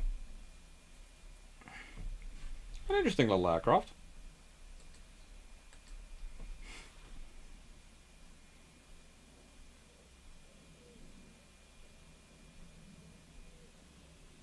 At first, some known as the seaplane Operation Urban, I believe the current airport was land part of the base. In car, seaplanes were also based on Luff in Northern Ireland. When was the agreement for aircraft to overfly the Republic of Ireland made to allow them to fly further into the Atlantic? Oh.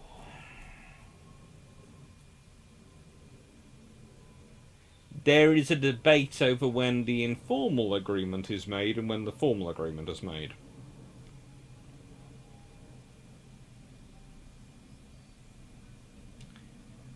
That's good. Is it a Fokker, which is Dutch, or a Fokker Wolf, which is German? It's a Fokker, which is Dutch.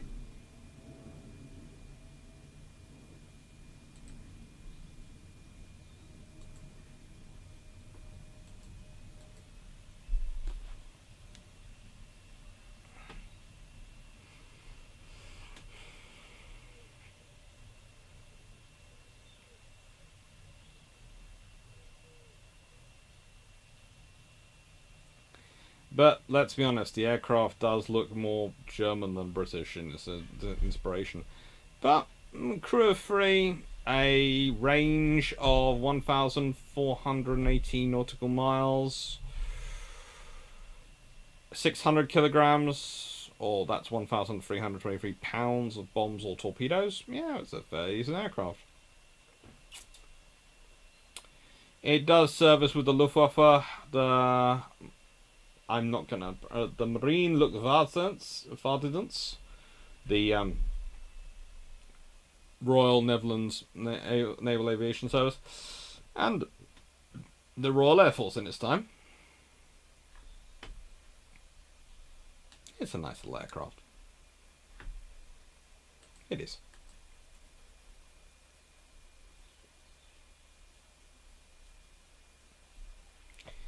But no, so you find a lot of these bases around the UK, and there are a lot. There seems to be almost a base for every single squadron, but then you find out that a lot of them are decommissioned during after World War One, and usually it's 2 squadrons or so per base. However, they often operate with a squadron with some personnel being back in a UK base and some personnel being forward deployed with the squadron to a foreign base. So sometimes you say, these squadrons are both based here, but that squadron's also over there. So, which is another thing which caused fun when the British government was trying to ascertain exactly where Coastal Command was when they were asking questions about the coastal area in 1930, and which caused the Royal Air Force to feel a bit, ooh. Didn't the British have a float-plane Bouffon? Something similar to Fokker? I think they did. In fact, I bet the Dutch were hoping the local fighter force had brushed up on its aircraft recognition. Let's put it this way, I'm fairly sure they were very, very careful about their axis of operations. Very careful.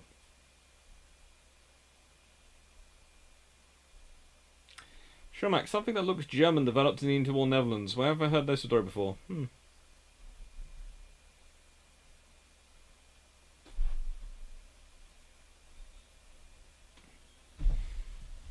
fucker was a Dutchman who worked for the Germans and won. Yeah, did a lot of things. So, where else were they in the world? Well, this is an interesting question to get into again. I have this lovely picture, which I couldn't find a decent picture anywhere else, so I tracked it down, and I hope they mind me using it. But it's posted by the RAF Sembang and RAF Selta and Tenga Association. They posted in 2011, and I found in 2020, and there's a link there, which I'll post below. And it's from Sembang and Singapore docks, and of course that is a short Singapore in Singapore. Hence I couldn't resist it, and hence I didn't really ask permission. I just basically used and hope they don't mind, because I thought I'd ask for forgiveness rather than permission. But here is the interesting thing. What we can consider Coastal Command's aircraft in the 1920s and 1930s.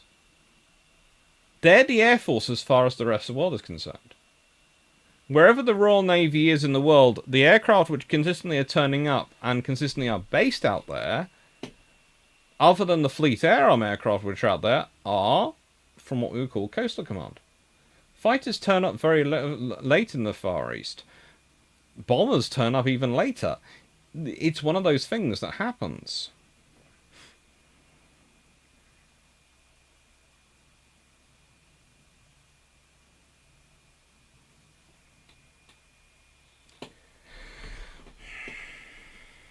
And they are quite cute.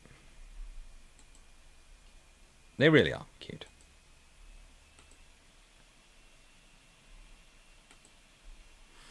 And it's a nice place for them to be. And there's a reason for them to be there. But again, they are in very small numbers.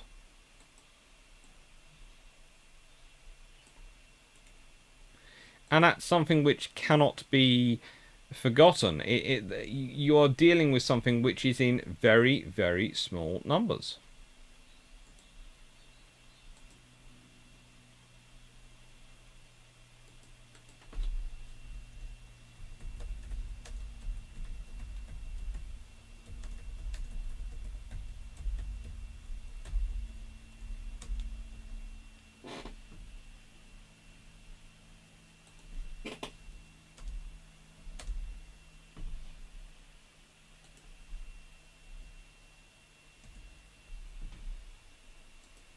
You should find a link to that, by the way, that picture and where it comes from down below. They are a very nice group.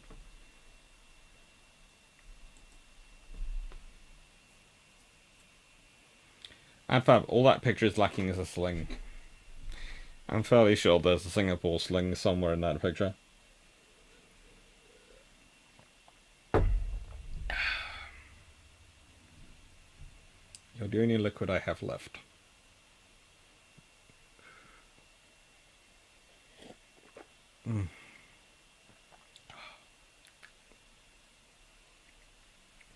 You do by that to clean drains.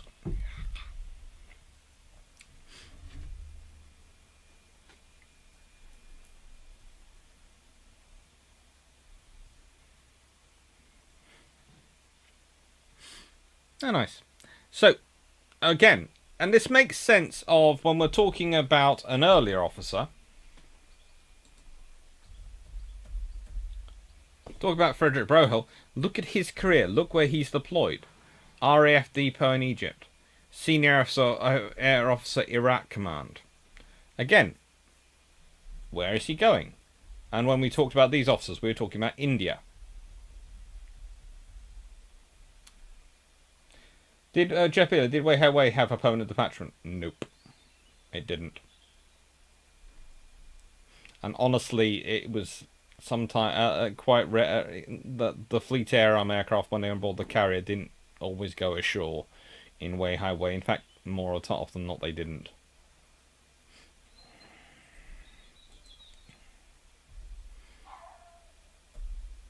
So, let's get into the next topic. The next part of this topic. So, as we were talking about the myths that beginning, and one of the myths which I feel I have to talk about when I talk about Coastal Command was anti-submarine warfare neglected during the interwar period? And well, you have HMS Duncan, the D class, So let's be honest, they have the A, the B, the C, the D. So this is the fourth of the new set of destroyers. And they are the first class to be built with ASDEC, ordered in 1930. Laid down in 1931. Let's be honest, ASDEC is being retrofitted into other hulls. It's quite a thing to put it in. It's taken time development. So that's not really suggesting a service which is uninterested in anti-submarine warfare. And then you've got the RN submarine service. In 1930, they have roughly 50 submarines. There aren't many navies which have more. Oh, I can't think of any navy which really has more at that point than 50 submarines in 1930. I think it's probably the RN's largest submarine service in the world. Correct me if I'm wrong. I might be. I do not. Submarines are not my strongest area, so I could be wrong. But in 1930, actually in service, they have 50, and they have half a dozen plus on order, including the first couple of S-class as pictured below. HMS Seawolf is below, and the Rainbow class. So, yeah, that would seem like the Royal Navy is appropriately focused on anti-submarine warfare. Yet, the fact is, and the honest fact is, we've been talking about this the whole way through, Coastal Command are short of aircraft. And, as Ian Carr has pointed out, ASDIC does equal sonar. So, why are Coastal Command not really short of aircraft if the Royal Navy is not sanguine about the submarine threat? If the RN does not think the a submarine threat is something to be not worried about, or it can be easily ignored, what's going on here? Well, the question is, again, who's setting the priorities? Who is doing what? And the priorities are different depending on who you are.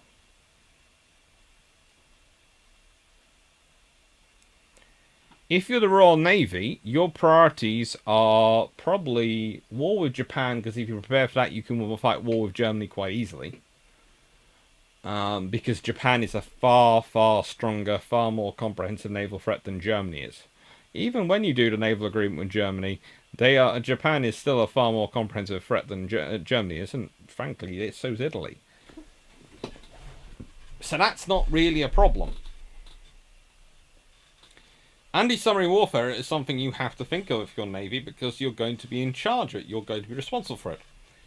But is the Royal Air Force really considered responsible for anti-submarine warfare in the 1920s and 30s? No.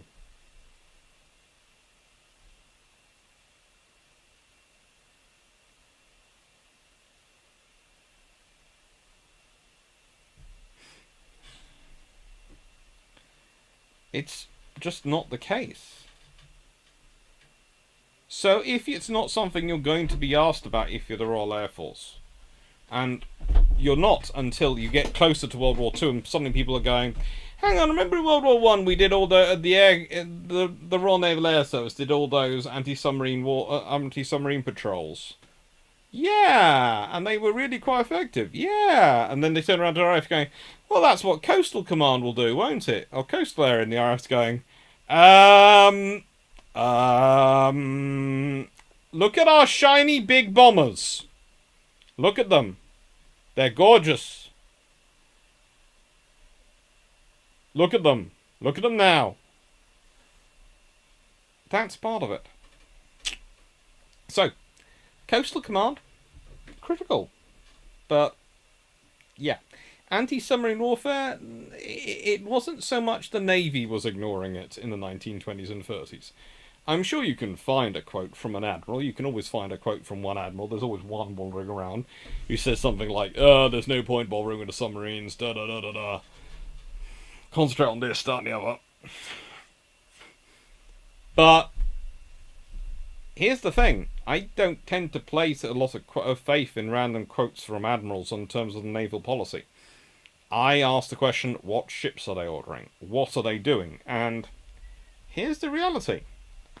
The Royal Navy's ordering submarines, and it's ordering destroyers with ASDEC. It's building sloops. It's testing out sloops for anti-submarine warfare. It's testing out destroyers for anti-submarine warfare. It's conducting exercises.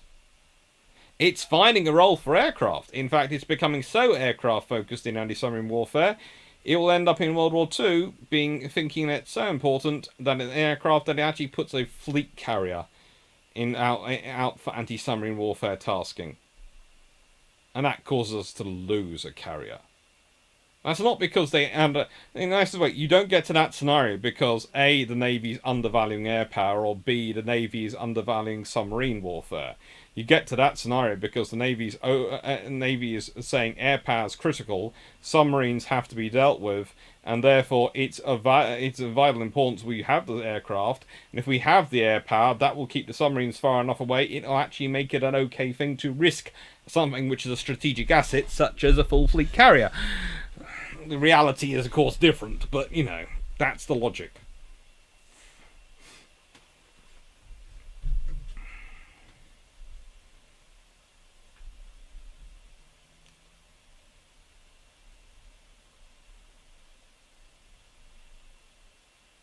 Sherlock, no, the RN didn't care about anti-submarine warfare because everyone had amnesia and they were stupid.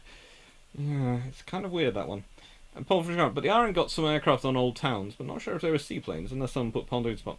They haven't got seaplanes on D-Class. I don't think they did get seaplanes on D-Class. I think they were fly-off aircraft, which possibly could land on a carrier afterwards. I don't think they were seaplanes, though. Flyboats are expensive to buy and operate. Why Coastal Command ends up with Ansons. That is one of the reasons why they end up with Ansons, but also because they actually take a lot longer to build a flying boat than an Anson.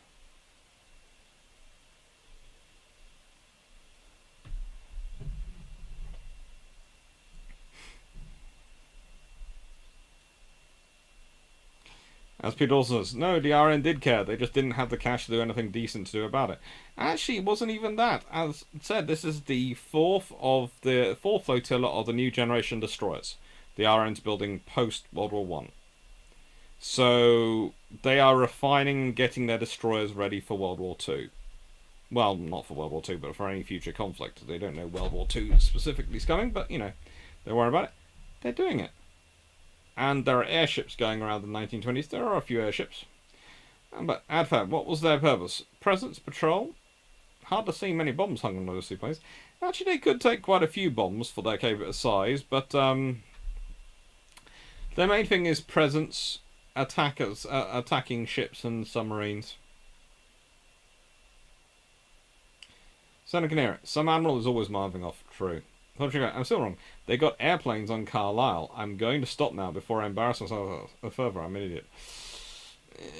That's the trouble. The question was on seaplanes, hence I was going with.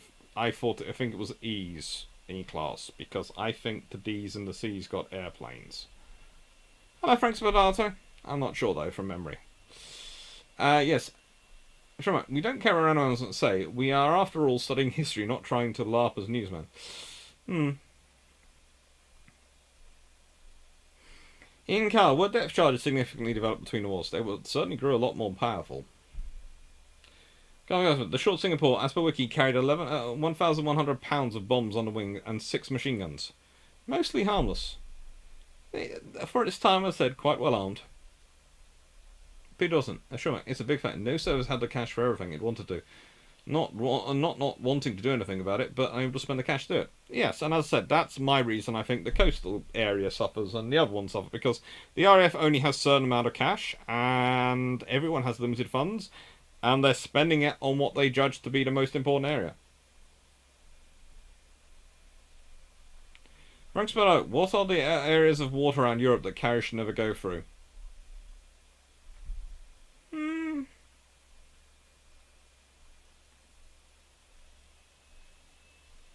Saying something should never go through them is a big never. That is a big never.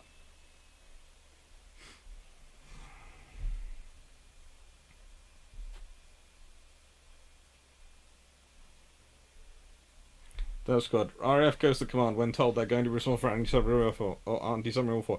Remember we asked you for more than a chewed curly whirly as a budget? Yep. If memory serves me, UK anti-submarine warfare aircraft began World War II with £100 airdrop depth charges. So, not really. They were £100 anti-submarine warfare bombs, which were, as I've said before, were kind of pathetic. But they're supposed to be quite decent, but they weren't. Sure, and I believe you're correct in regard the RN having the largest subfleet in 950. The USN was only starting to build towards what would become the fleet submarine concept as seen in the Gato class. Yeah. Coastal Command. Coastal Command did get dozens of Avro Ansones, though. Good for North Sea patrols. They were. Peter, I would say this. Sean has a high degree developed of sarcasm. If he was in my class, he would probably be not allowed to sit next to. If we were lecturing, I was lecturing, and they were in the class with me, I would probably make sure that Sean, Jeff, and Paul were all sat far away from each other, either by suggesting group work or other means, because otherwise I would have a corner of what I tend to call cackling wizards, mainly because I think of it more in terms of Harry Potter terms, where it seems to me all the wizards are gossipy things who get into corners and are chatting away. So, yeah.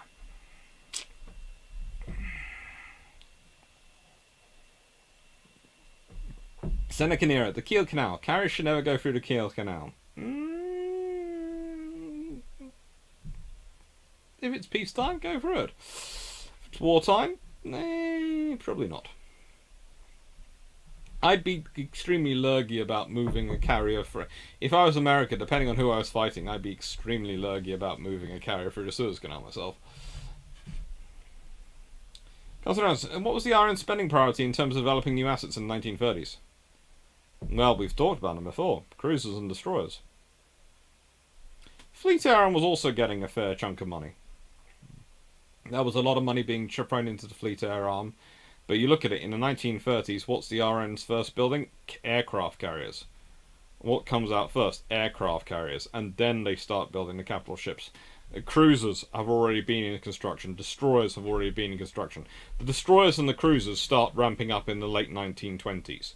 Then comes the HMS Ark Royal. Then comes the run of battleships and other and fleet carriers. So their first thing is getting the big strike carrier built.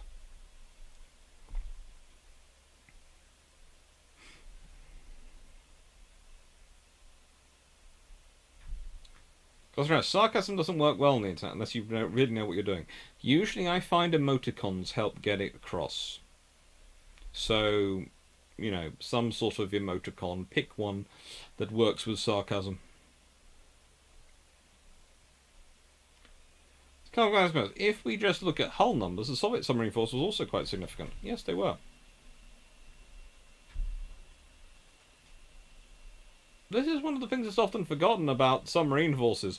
We spend most of our time when we're talking about submarines in World War II, either talking about the German submarines or the American submarines. And it's either the German submarines in the Atlantic or the American submarines in the Pacific. And we forget that there are British submarines in the Atlantic, British submarines in the North Sea, British submarines in the Mediterranean, British submarines in the Indian Ocean, British submarines in the Pacific. There are Italian submarines in all those. There are Japanese submarines in quite a lot of those. They're around. There are lots of submarines going around. And anti-submarine warfare, different nations have specified in different things in their submarines, and they have capabilities. Inca, Ark Royal could be built within the London Treaty limits. That was one of the advantages of it.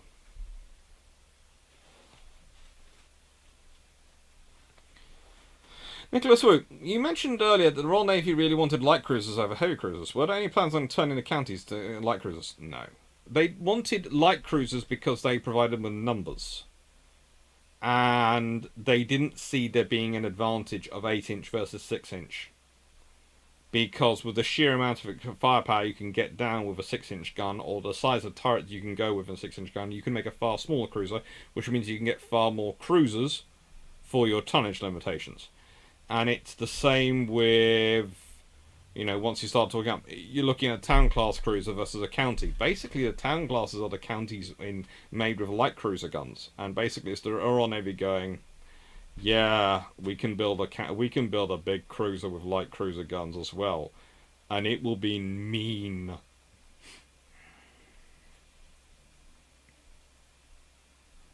Hello, Melanie, 16040.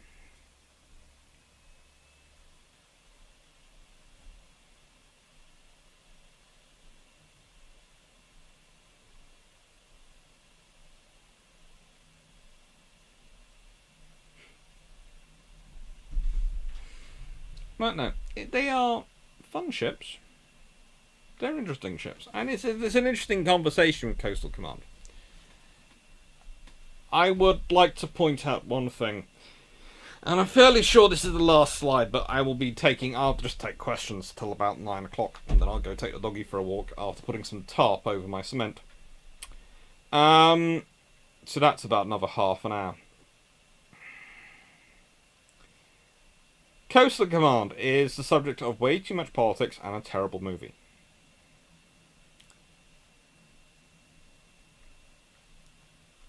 The reality is Coastal Command were not wanted by the Admiralty because they were so small before 1937 that they didn't really factor into their thinking at all. The RN thought, "Oh, it's lovely, we've got a patrol plane up there. Have you spotted anything?" "No." "That's fine. Okay. How many of them are there here? 4? Okay. Thinking about how much of the South China Sea you've got to cover from Singapore? You've got 4. Okay. That's nice. It's fine. It's better than nothing. But it's not exactly a major factor in the RN's thinking.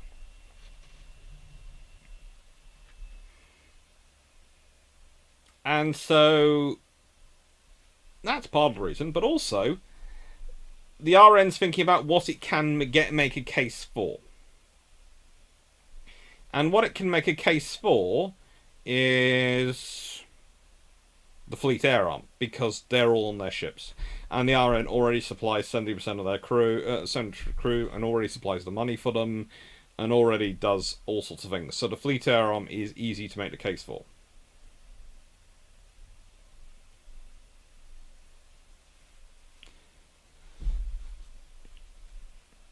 It means that, as I said, I've started on another thing. This didn't mean the experience of World War was forgotten, the lessons of the Spider's Web were ignored. It just meant that there wasn't the money. There wasn't the... no one... Let's put it this way. No one who was interested in anti-submarine warfare or maritime patrol was a budget holder for coastal area. The budget came from the Air Ministry. The Air Ministry had its priorities. Coastal was well down the bottom. I think possibly they were just ahead of Army Corporation area, or what was folded into that lovely air defence of Great Britain area. And the Air Ministry didn't want it because, well, I said, they're focused on strategic bombing. And that's not a bad thing again. It's what they do. If you consider when they come out of World War One, the whole reason the Royal Air Force has been set up in the first place was because there was supposed to be a huge surplus of engines, which was going to allow a huge number of strategic bombers to be built, which would mean that they could finish off World War One by flying over the heads of the Germans and bombing their cities. That's what they're planning on doing. Like they've been bombing England. They were going to bomb Germany. Not particularly nice, is it? But that was their plans. And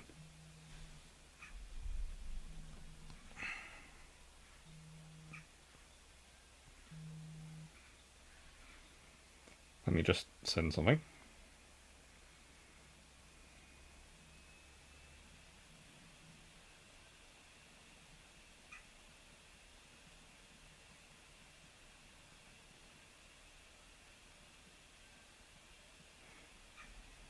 Sorry, friend calling me.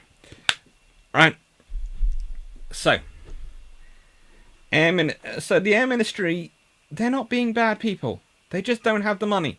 So they're focusing the money on what they want and they think is best. And what they think is best is bombing. As I said, when they are created, they are literally created because on the justification there is going to be spare engines, so therefore there are going to be an independent heavy bomber strategic bomber force. So rather than doing support for the army or support for the navy, they can go out and bomb the Germans directly. That's the entire reason the Royal Air Force is created. So it's unsurprising that a Royal Air Force, which is created on the premise of heavy bombing, of strategic bombing, of Guillaume Duhay's vision, prioritizes that vision in the 1920s and 1930s.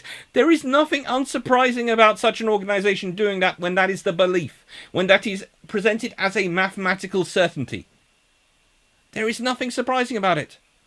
So, again, and the bombers will win the war before anyone needs to secure sea lanes. That's the argument.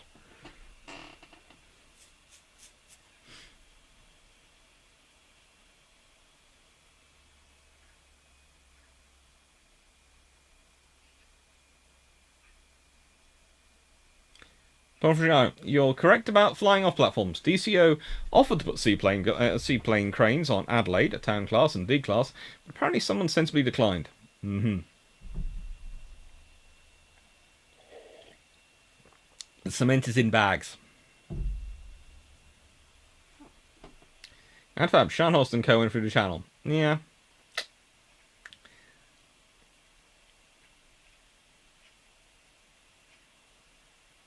So World War II was revenge for Germany having flown Zeppelins over and dropped bombs.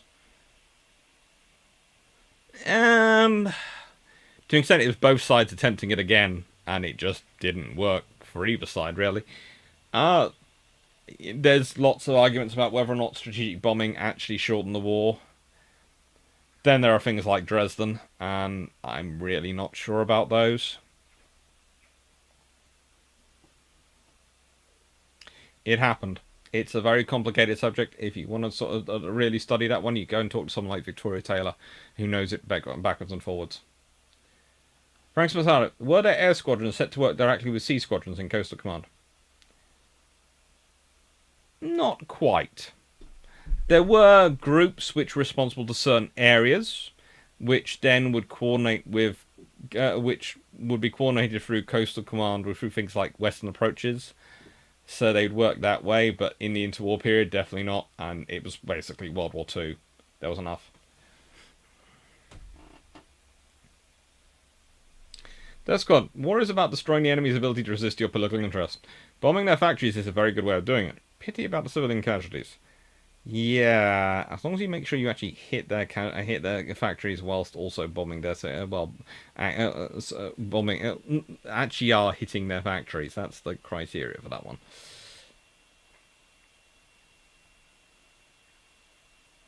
That's good. I should add the view of the aviation ministry and the bombing command, not me.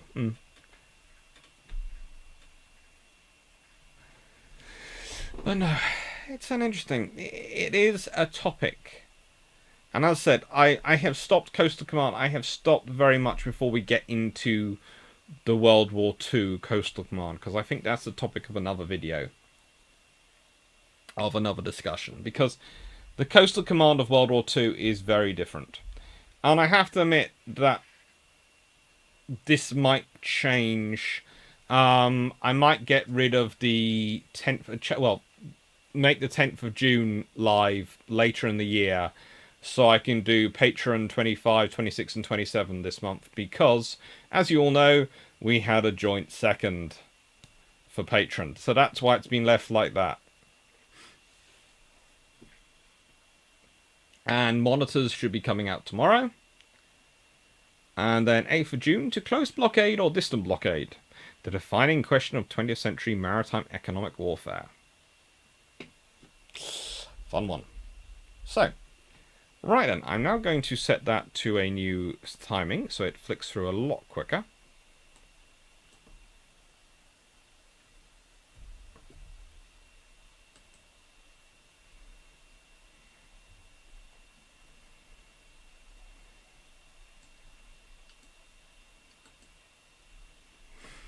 And, oh, hello.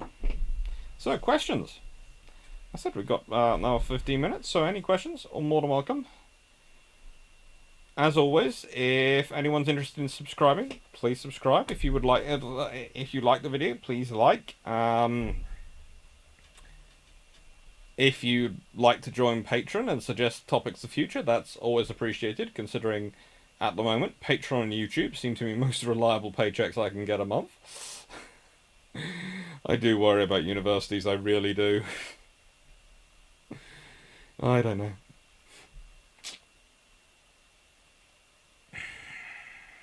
But no. And I hope you've enjoyed it so far. Gentle reminder, you still have Burnett to do. I do. But as said, I'm going to do World War II Coastal Command at World War II. Third Squad, how effective were the heavy bombers repurposed into Coastal Command aircraft? The main one I know of is the B-24 Liberator. They were fairly useful. The long-range Liberators were really, really useful in closing the gap. The basic point, once you're in World War II, what Coastal Command's aircraft are for, is for providing this sort of sanitized corridor where submarines fear to surface, and to try and reduce their area of operations. Because, of course, submarines in World War II, for most of World War II, unless you're talking about the Type 21, even then, that's not magic. It's just able to do better than their others, but it's not magic. They need to surface to recharge their batteries, to get fresh air in them, because they stink. They need to do... They travel a lot faster on the surface than they do underwater. And yes, they develop it snorkeling and all sorts of other things, but it's still not as good as it could be by a long margin. So, you know,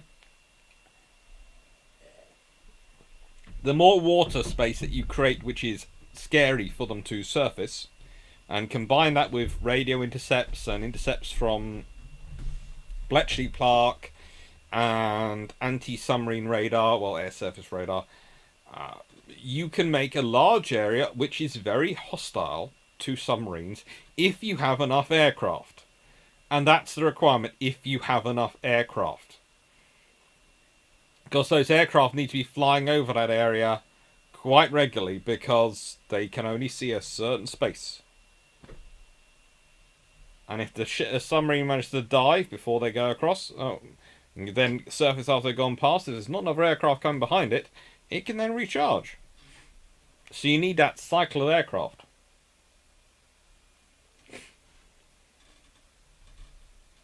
Counterface, how's it going with the book? It's with the publishers. Gossip Journalist, for Age of Iron, what are your parameters you're looking at?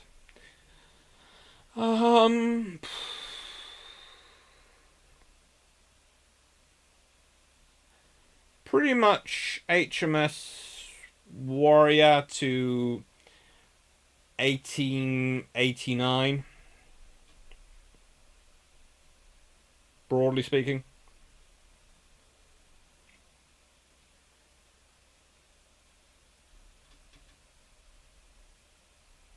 Come on, which is easier to deal with someone with no knowledge coming into a live, or someone with incorrect info? They're about the same. I'm used to dealing with classes of 600 students that can describe any number of combinations. Shumac, when is the County and York class videos coming? Later in the year. Next one, I'd also just want to let you know that XP Forge also has the Lexington World War II model that World of Warships has that you like. Oh, I do like that. I do like Lexington. I've just been terrorizing people with her on World of Warships. If you have been sunk by a rampaging Lexington class battlecruiser in the last couple of days, oh. When did the RAF start doing mine laying, and how was that coordinated? The RAF started doing mine laying practically from their creation, and it was coordinated again through Coastal Command to an extent, but also through Strategic Bombing Command. They both dipped into it and out of it doing it. Strategic Bombing Command would do the bigger drops, but Coastal Command would often do individual aircraft laying of mines. It'd be coordinated again with the Navy in the extent that the Navy wanted to know where mines were being dropped, just in case they ran into them. But it wasn't always the best coordination with the Navy. And it wasn't always the best coordination from the Navy with the Air Force, because occasionally there was, I think, one incident where one of their fast mine layers actually laid mines the night before the RAF then flew in and laid mines in an area, and they both then updated each other on the 2 days later after that. So 3 days after the RN had done it, and 2 days after the RAF had done it, and they both went, "We have mined this area successfully." So have we. Okay, so that must have caused the Germans fun.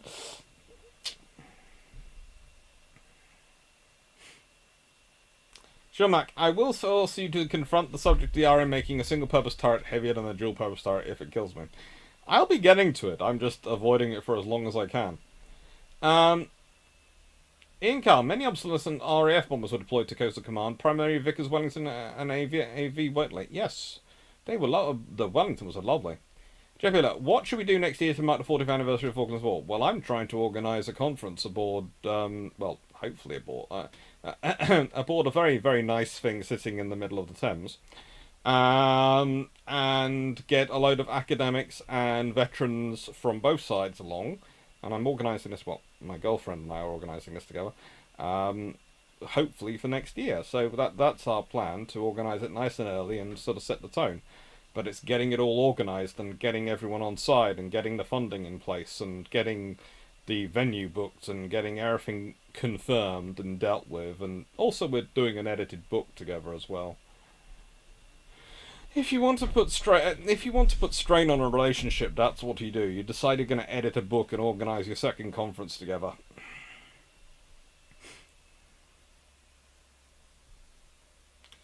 You mentioned Bletchley Park info, but how much was that actually available to say units flying about looking for U-boat? Not really, but their COs would get it. Basically, it would come in quite high up above them, and then it would be tasked down in a way that would be innocuous, so an aircraft would be in the right area.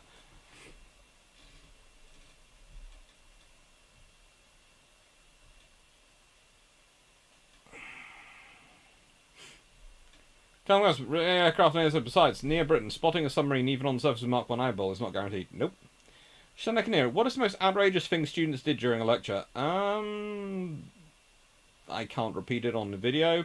I have cousins watching. Concentrate. Same questions for Age of Empires. Ooh. Peter Dawson. Gardening started at the first day of the war. It wasn't on the mainland of Germany, and so it wasn't off limits set by the politicians. Yeah. Discord, generally you don't look for the submarine, but the wake, and it's, in certain circumstances, the diesel engine exhaust. True. Vision, hello, thank you very much for that. There is a landing field far, far away, where latter-day biplane Blackburn in glory stand. Oh, good lord, bright nose. How that engine singing, serves our king. Loud, let our praise for that, Okay, you're now composing songs about the Blackburn. This is worrying. I finally got me a Jutland flag plus a Reichsmarine ensign. Cool. Inca, mining of sea, canals and navigable rivers. Yes, gardening was a fun operation. No, good thing the RN mined it before Coastal Command did. Yes, that was in the right order.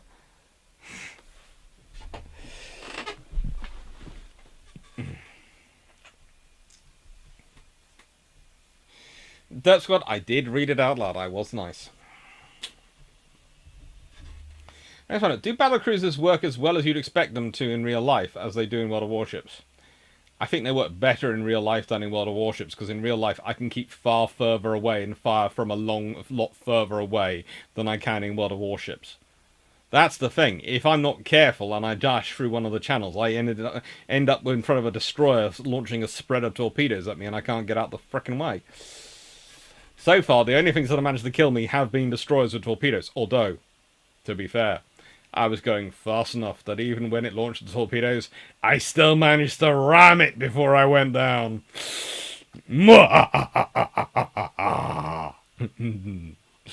Yes, I know. That's not really history, that's World of Warships.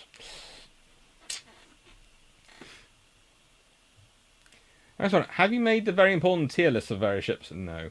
I don't do that. Any sort of tiered battling. I don't get involved in that. It's gonna sound strange. That I play World of Warships because I want to see the ships and because it's a nice way to relax. The moment you start making it competitive, it becomes something which I have to really, really focus on.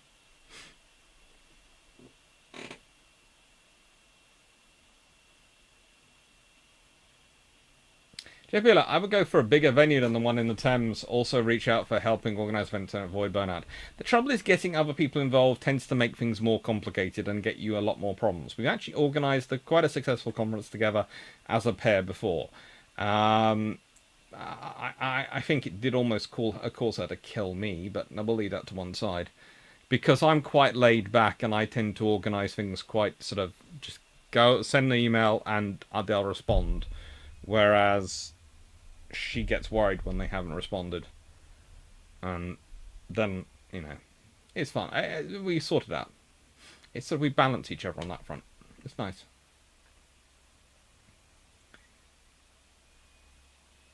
I seem to recall something about commanders not believing the Bletchley description and simply refusing to act on it. That sound right to you? There's always one or two who do that, but that's kind of like the admiral who says something stupid.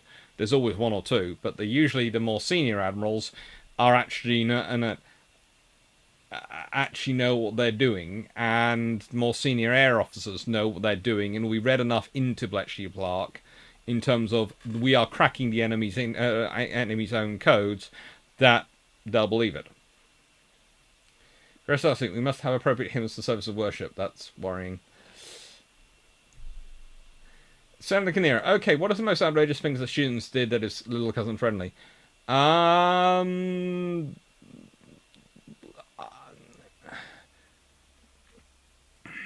That's little cousin friendly. I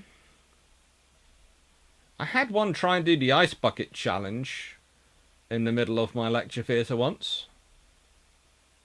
This was I just walked in. It was the beginning of the lecture. It was sort of the lecture was about to begin in about 5 minutes, and I walked in, and he was doing it to try and raise money, and he ended up having to sit through the entire lecture in freezing cold clothing because it turned out the Bright Spark hadn't brought any more clothing with him.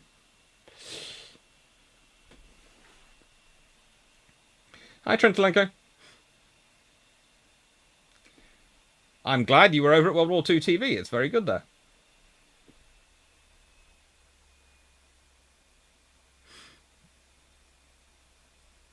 I occasionally whip out my World of Warships Caricolo. It suffers from lack of digital Italian shell quality control or funny dispersion mechanics. Yeah, but it's still a gorgeous machine. They're lovely looking ships.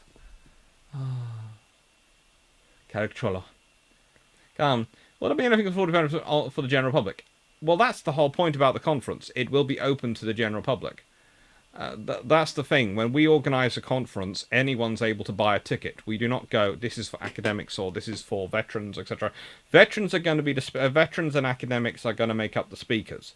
But tickets will be open to everyone, and our aim is to try and make it if we can get the right sponsorship, and that's the big thing.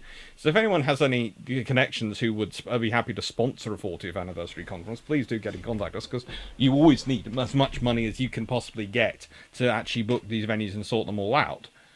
But we are trying. The idea is we put it on. And last time we did the Falklands, last conference we did in Manchester, I think we managed to make it very effective, in that we managed to get everything paid for so that all the ticket price paid for was the food, and then we put on decent food because both of us are very obsessed with the fact that the conference has to have good quality food, because people who are eating terrible food are not concentrating and not listening and not enjoying themselves. So good food is essential. Plenty of tea, plenty of coffee, plenty of biscuits, plenty of iron brew for me.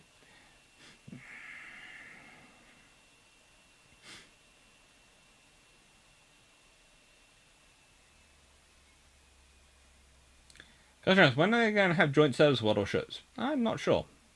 Ask Tookie. Stock Alpha, Percival's Trivia. My brother-in-law was on the commentary.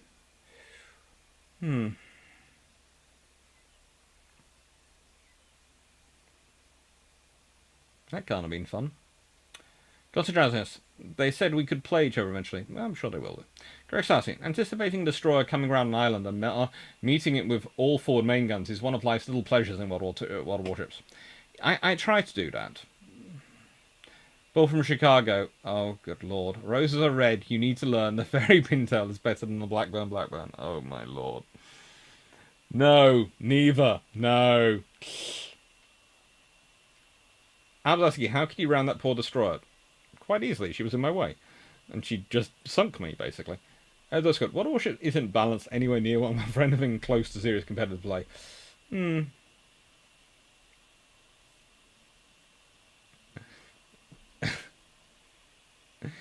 Will your conference be open to the general public? Yes, it will be.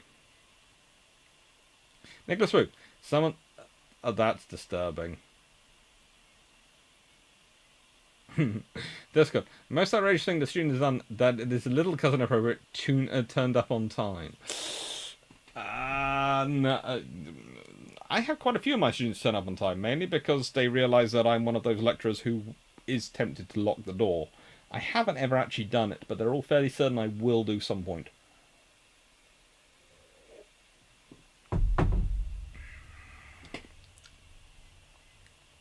Take care, Paul from Chicago.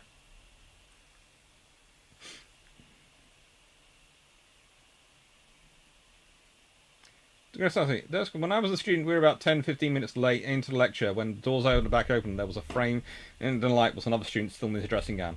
That would never surprise me, but the thing is, the universities I've worked in, and I work in, barring one, are all fairly, how to put it, they are distributed universities rather than all on one campus.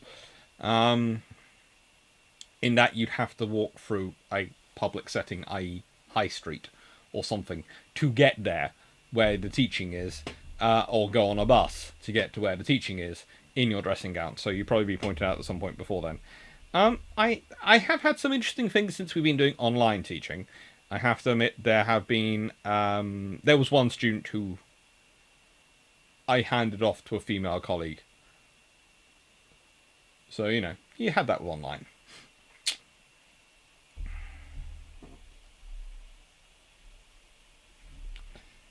One conference I went to undercooked the rice. The participants are like, let me cook it.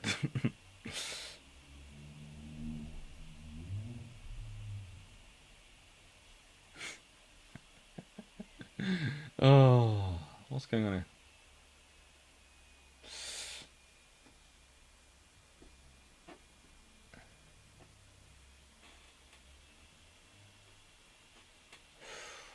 Excellent. What parts of naval history do you really want to dive into most that you've not been able to get into yet, both in and outside of the World Wars?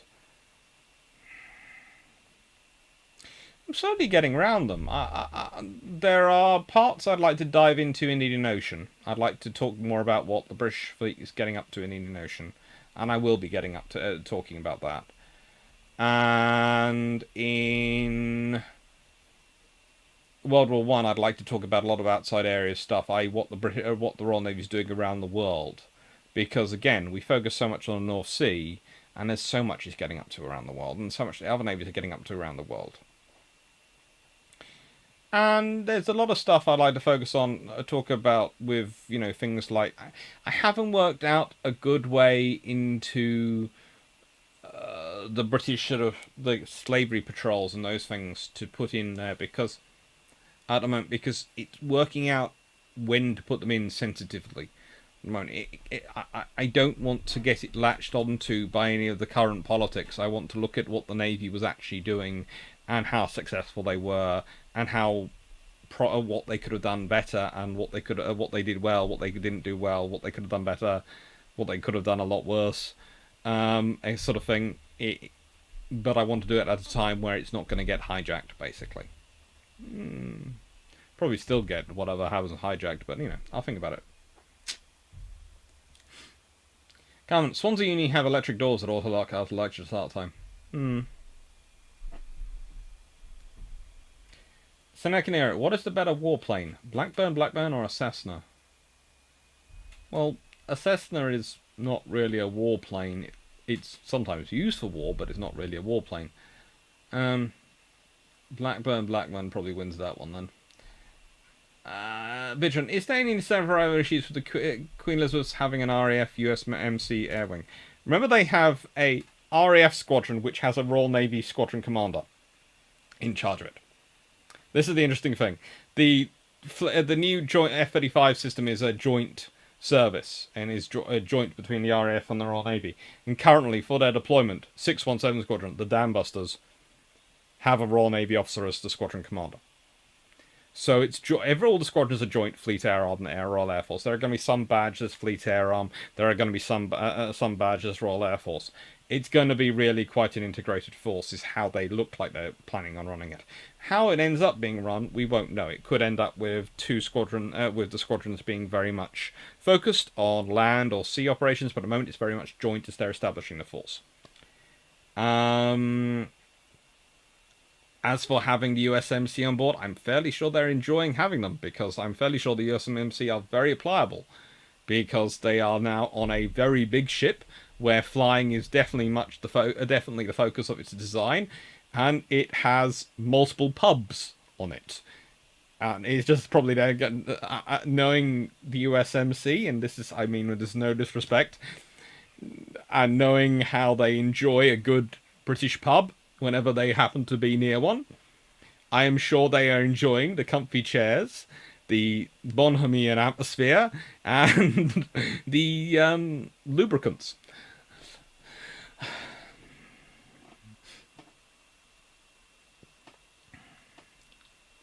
Doug, it certainly wasn't fun for him. He survived the Coventry sinking, but received a head injury in the process that caused him to pass away within a few months. I'm sorry about that. I'm never quite sure what to say when those sort of things are said to me in a chat on a live. When I'm in person, I usually go, something like, "I'm sorry, how did they do and what happened?" But you don't know what someone on the end of a live wants to tell you, so you basically go with, well, my usual catchphrase. That doesn't sound like it was being fun. It's a go-to phrase. Many1640. It's always amusing watching my orange cat wander into a room with a way about him that just says he's about to end up flopped on my chest. I have a poodle who basically wanders into my room and goes, that's my lap. A corgi who I think it's getting ready to have that idea.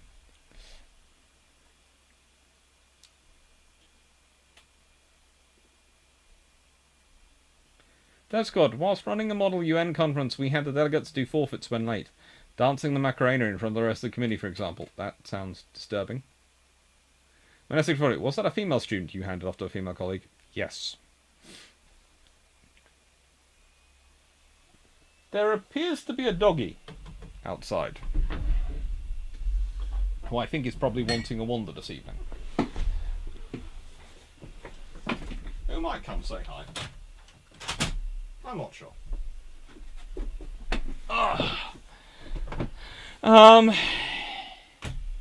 It'd be interesting to look at the Iron Presence, where Iron Presence stop wars. Oh yeah,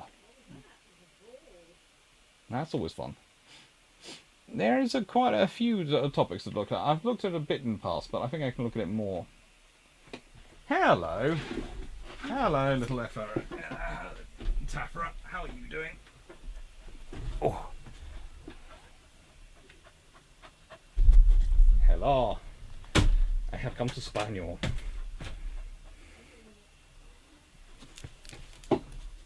Seriously, your sissy goes and you decide to eat me? Yeah. Alright, so. It'll be interesting to see. Yeah, there would be. Vision, after listening to your dreadnoughts around the world, I could see a Anglo American Japanese naval race, 1900-1922 book and future. Hello. Oh, good lord, you're going to eat me. In the future, from 1922 to 1945, volume 2 off that. It would be interesting. They certainly get up to enough. Alright, what are you planning on eating next?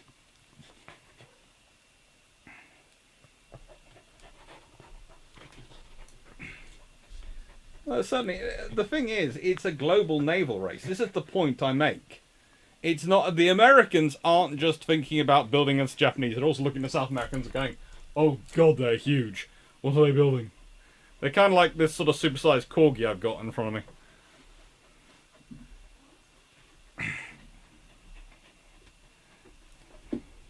Hello. Hmm.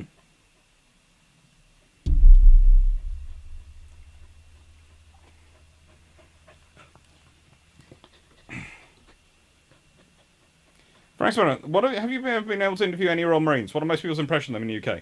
That they're super soldiers. I have interviewed a lot of Royal Marines. I would consider Julian Thompson a bit of a friend.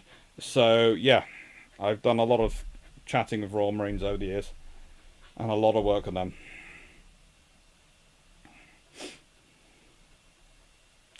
AVM Cessna is an aircraft manufacturer, not a type of plane.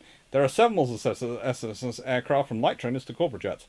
Yeah, but the Cessna I always think about is a little Cessna teeny one. The A37 Super Tweet was a fun one.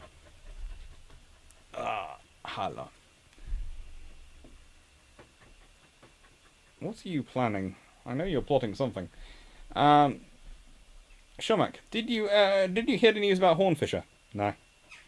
Yes, he's the American historian who's died, hasn't he? Isn't he? Wasn't that Hornfisher? I'm trying to remember his surname. But I know there's a nice American historian who's recently left us, and that's sad. We keep losing historians at the moment. It's a bit annoying.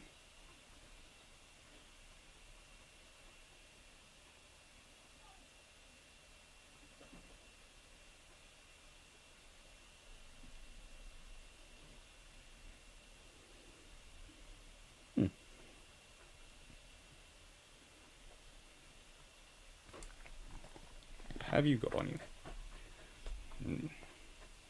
Right then. So,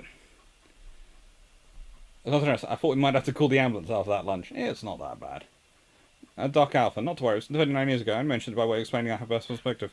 That's fine. That's it. I do worry. No hammer reduction. Civil lecture review. Was only here for an hour though. As anyone brought brought Iran's largest naval vessel, the Karg, today. She caught fire and sank yesterday. Last of the old class. Yeah. I know you don't like this. There you go. That's probably nicer out than in, isn't it? You don't want dirt in your fur, do you? Yes. I know. Now you're gonna. Now I've taken something off you. You're gonna hurt me. Right. Animal 16365. Hello.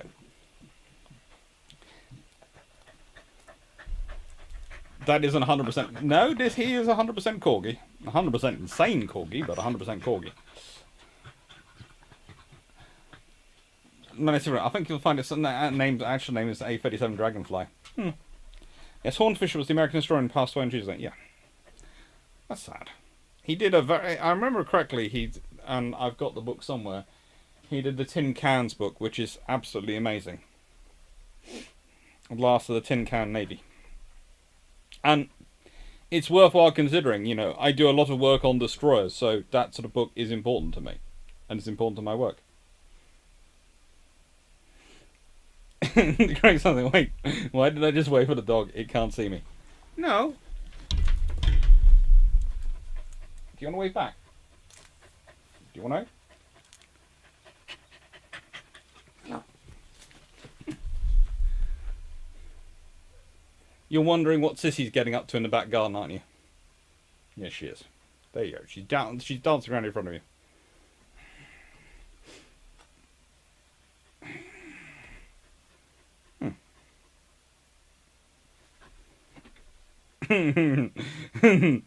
Thanks, Anna. Have you ever given any further consideration to buying my 21-inch torpedo cannon? I'm selling them a discount of one free gun per after buying for it. No. Tanaka, is the naval research a lot on YouTube compared to other fields of history? Not really sure. There seems to be a couple of us, but there isn't that many of us. There seems to be a lot more tanks. And usually war in general, and history in general. But history does seem to be quite good on YouTube.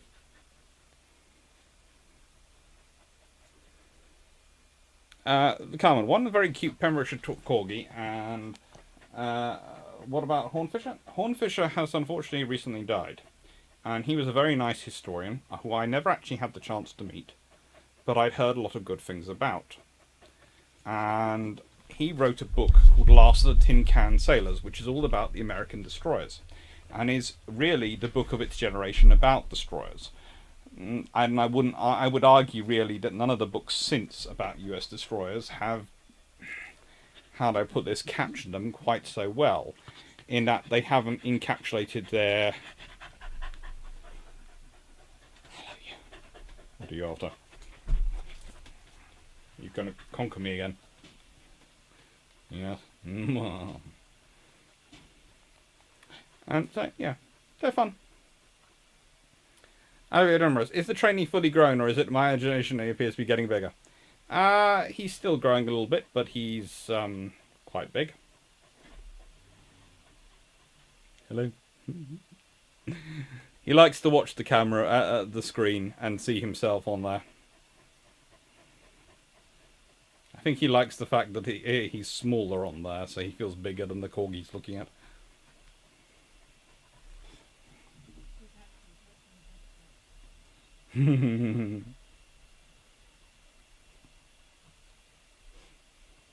Alright.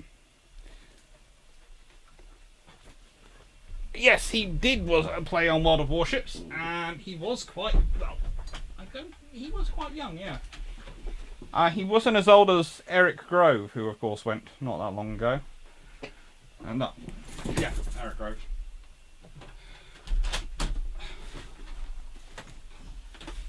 Would you like him? Yes. Oh. It's fine. Just playing you. Right. That's one Tafra gone. So let's see. It's now 9:15 my time, so I should really go walk that poor boy. That is the poor poodle. Why do I keep doing that to myself? Oh god, that's honestly terrible. Right. Thank you again for all the super chats. Thank you again for all the kindness and chatting and all the likes. And I hope you've enjoyed them. And I hope you enjoyed this. I'm not sure how long it's been live now. Yeah. About 18 minutes and it'd be at the 3-hour mark. How much trouble will I get into for being a bit later? I'll do the 18 minutes. I'll make it for the full 3 hours. Seems fair. Something that I think a lot of World of Warships channels will be naval history channels in the future. There are quite a few history channels that evolved from Total War channels. Yeah. I can understand that. It's quite fun to do history. And naval history. I like naval history. As I said, I do wander into other things though. I will probably... One of the areas I look forward to wandering into is I want to do more about amphibious vehicles and landing craft and those sort of things because I like them. And I don't think they get enough attention. And I don't think they get enough history about them. Because I think people forget things like logistics. They forget things like landing craft. Right. Oh, thank you, Sean Mac, for that link.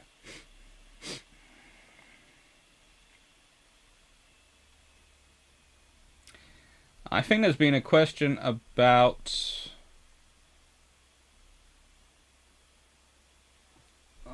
the old class vessel that's just gone up, the poor Iranian vessel. And it did well. It's been around a long time, but honestly,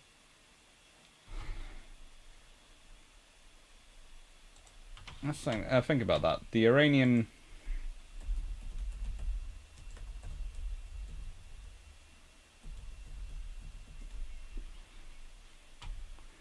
The Karg.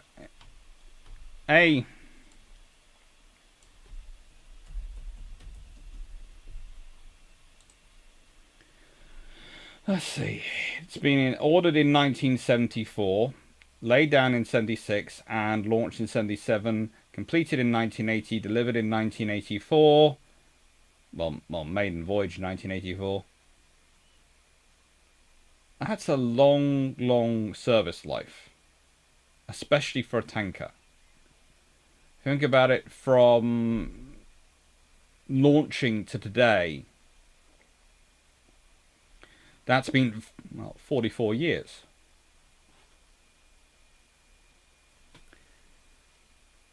It's had some refits in that time. It's changed from being a very simple tanker design to a far more complicated design with helicopter capabilities.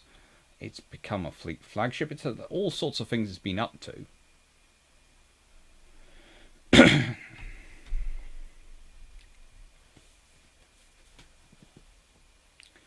All 400 crew were apparently rescued. 33 reported injured, which suggests good training and skills amongst them. It was several days into a training mission. Oh, that's never fun.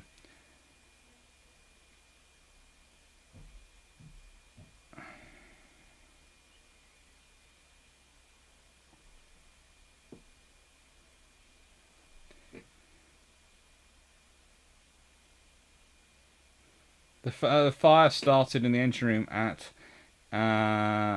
11 a.m. on the 1st of June. And it's only by... she still sinks approximately 8:30 a.m. on the 2nd of June. So, yeah. That suggests training's good, but it suggests that possibly in the... how do I put this? In terms of developing their firefighting systems, they hadn't put in that enough. If the fire's still going on after that long, at that time.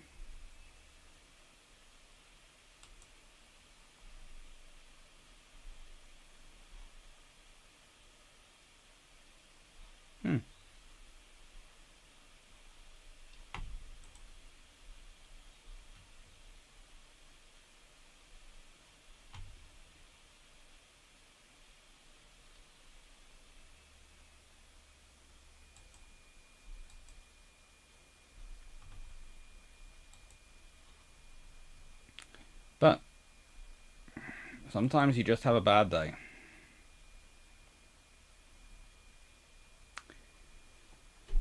I can't. Wasn't Hornfisher writing a new book? If so, what will happen with it? Well, either get published as is, or it will get finished off, but he'll have a designated person to finish it off. But I doubt his age whether he'd have that one.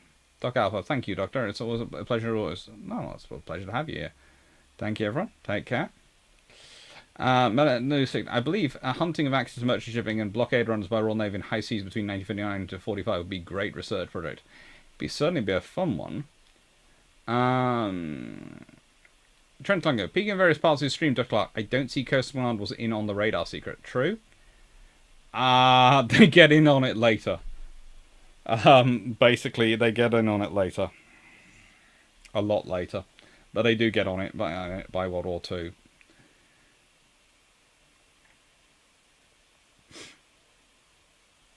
Chomac, is it true that only God can steer an LST?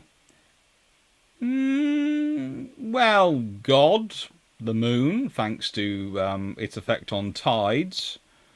Various geographical bodies can, but no, LSTs can be steered. It's just it's not an easy task. Magnetic Flora, simple tanker to more complicated. She starts off as a very simple fleet oiler and becomes a fleet flagship.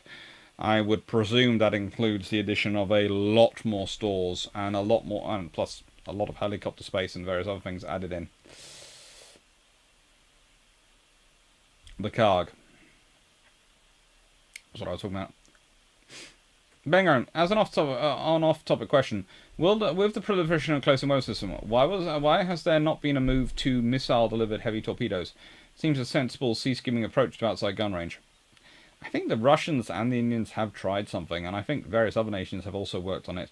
They haven't gone with it yet, but that's probably because it's how fast will the torpedo be hitting the water.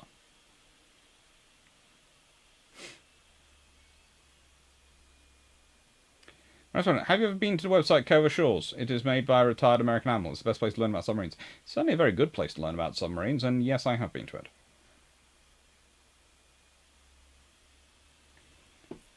It's not the Russian Admiral Kuznetsov. The Kuznetsov has not sunk again, as far as I know.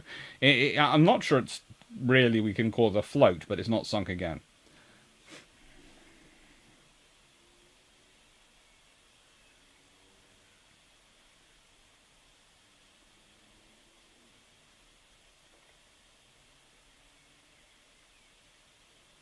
That's good. Everyone getting out doesn't necessarily mean good training. They might not have been able to extinguish a small fire and left it to burn instead of trying to fight the fire. The fact that they managed to get it off in one piece and only 33 people were injured, that's just good training. That they knew what their limitations were. Right. Thank you, everyone. I think we're going to call that a night, honestly.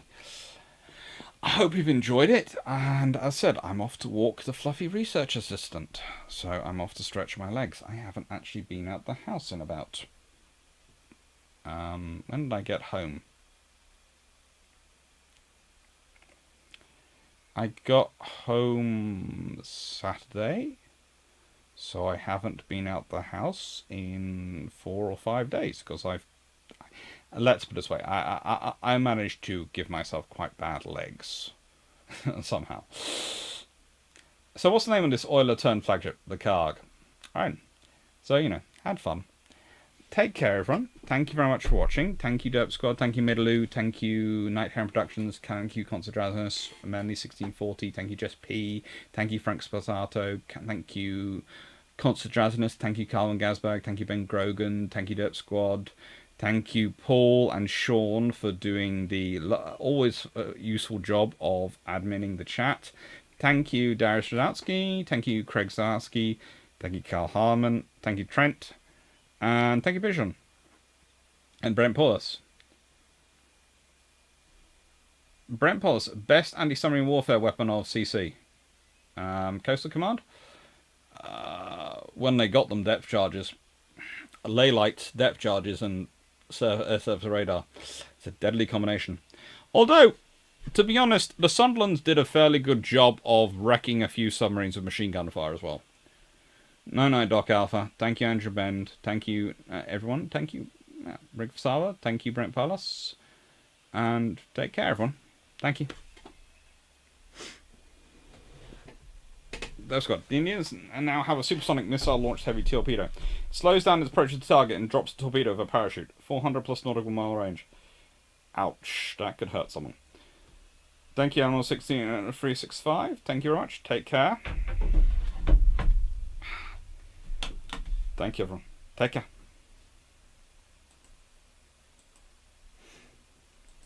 Bye.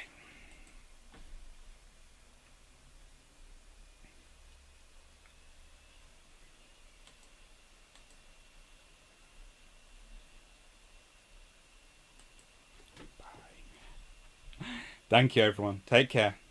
Have a nice evening.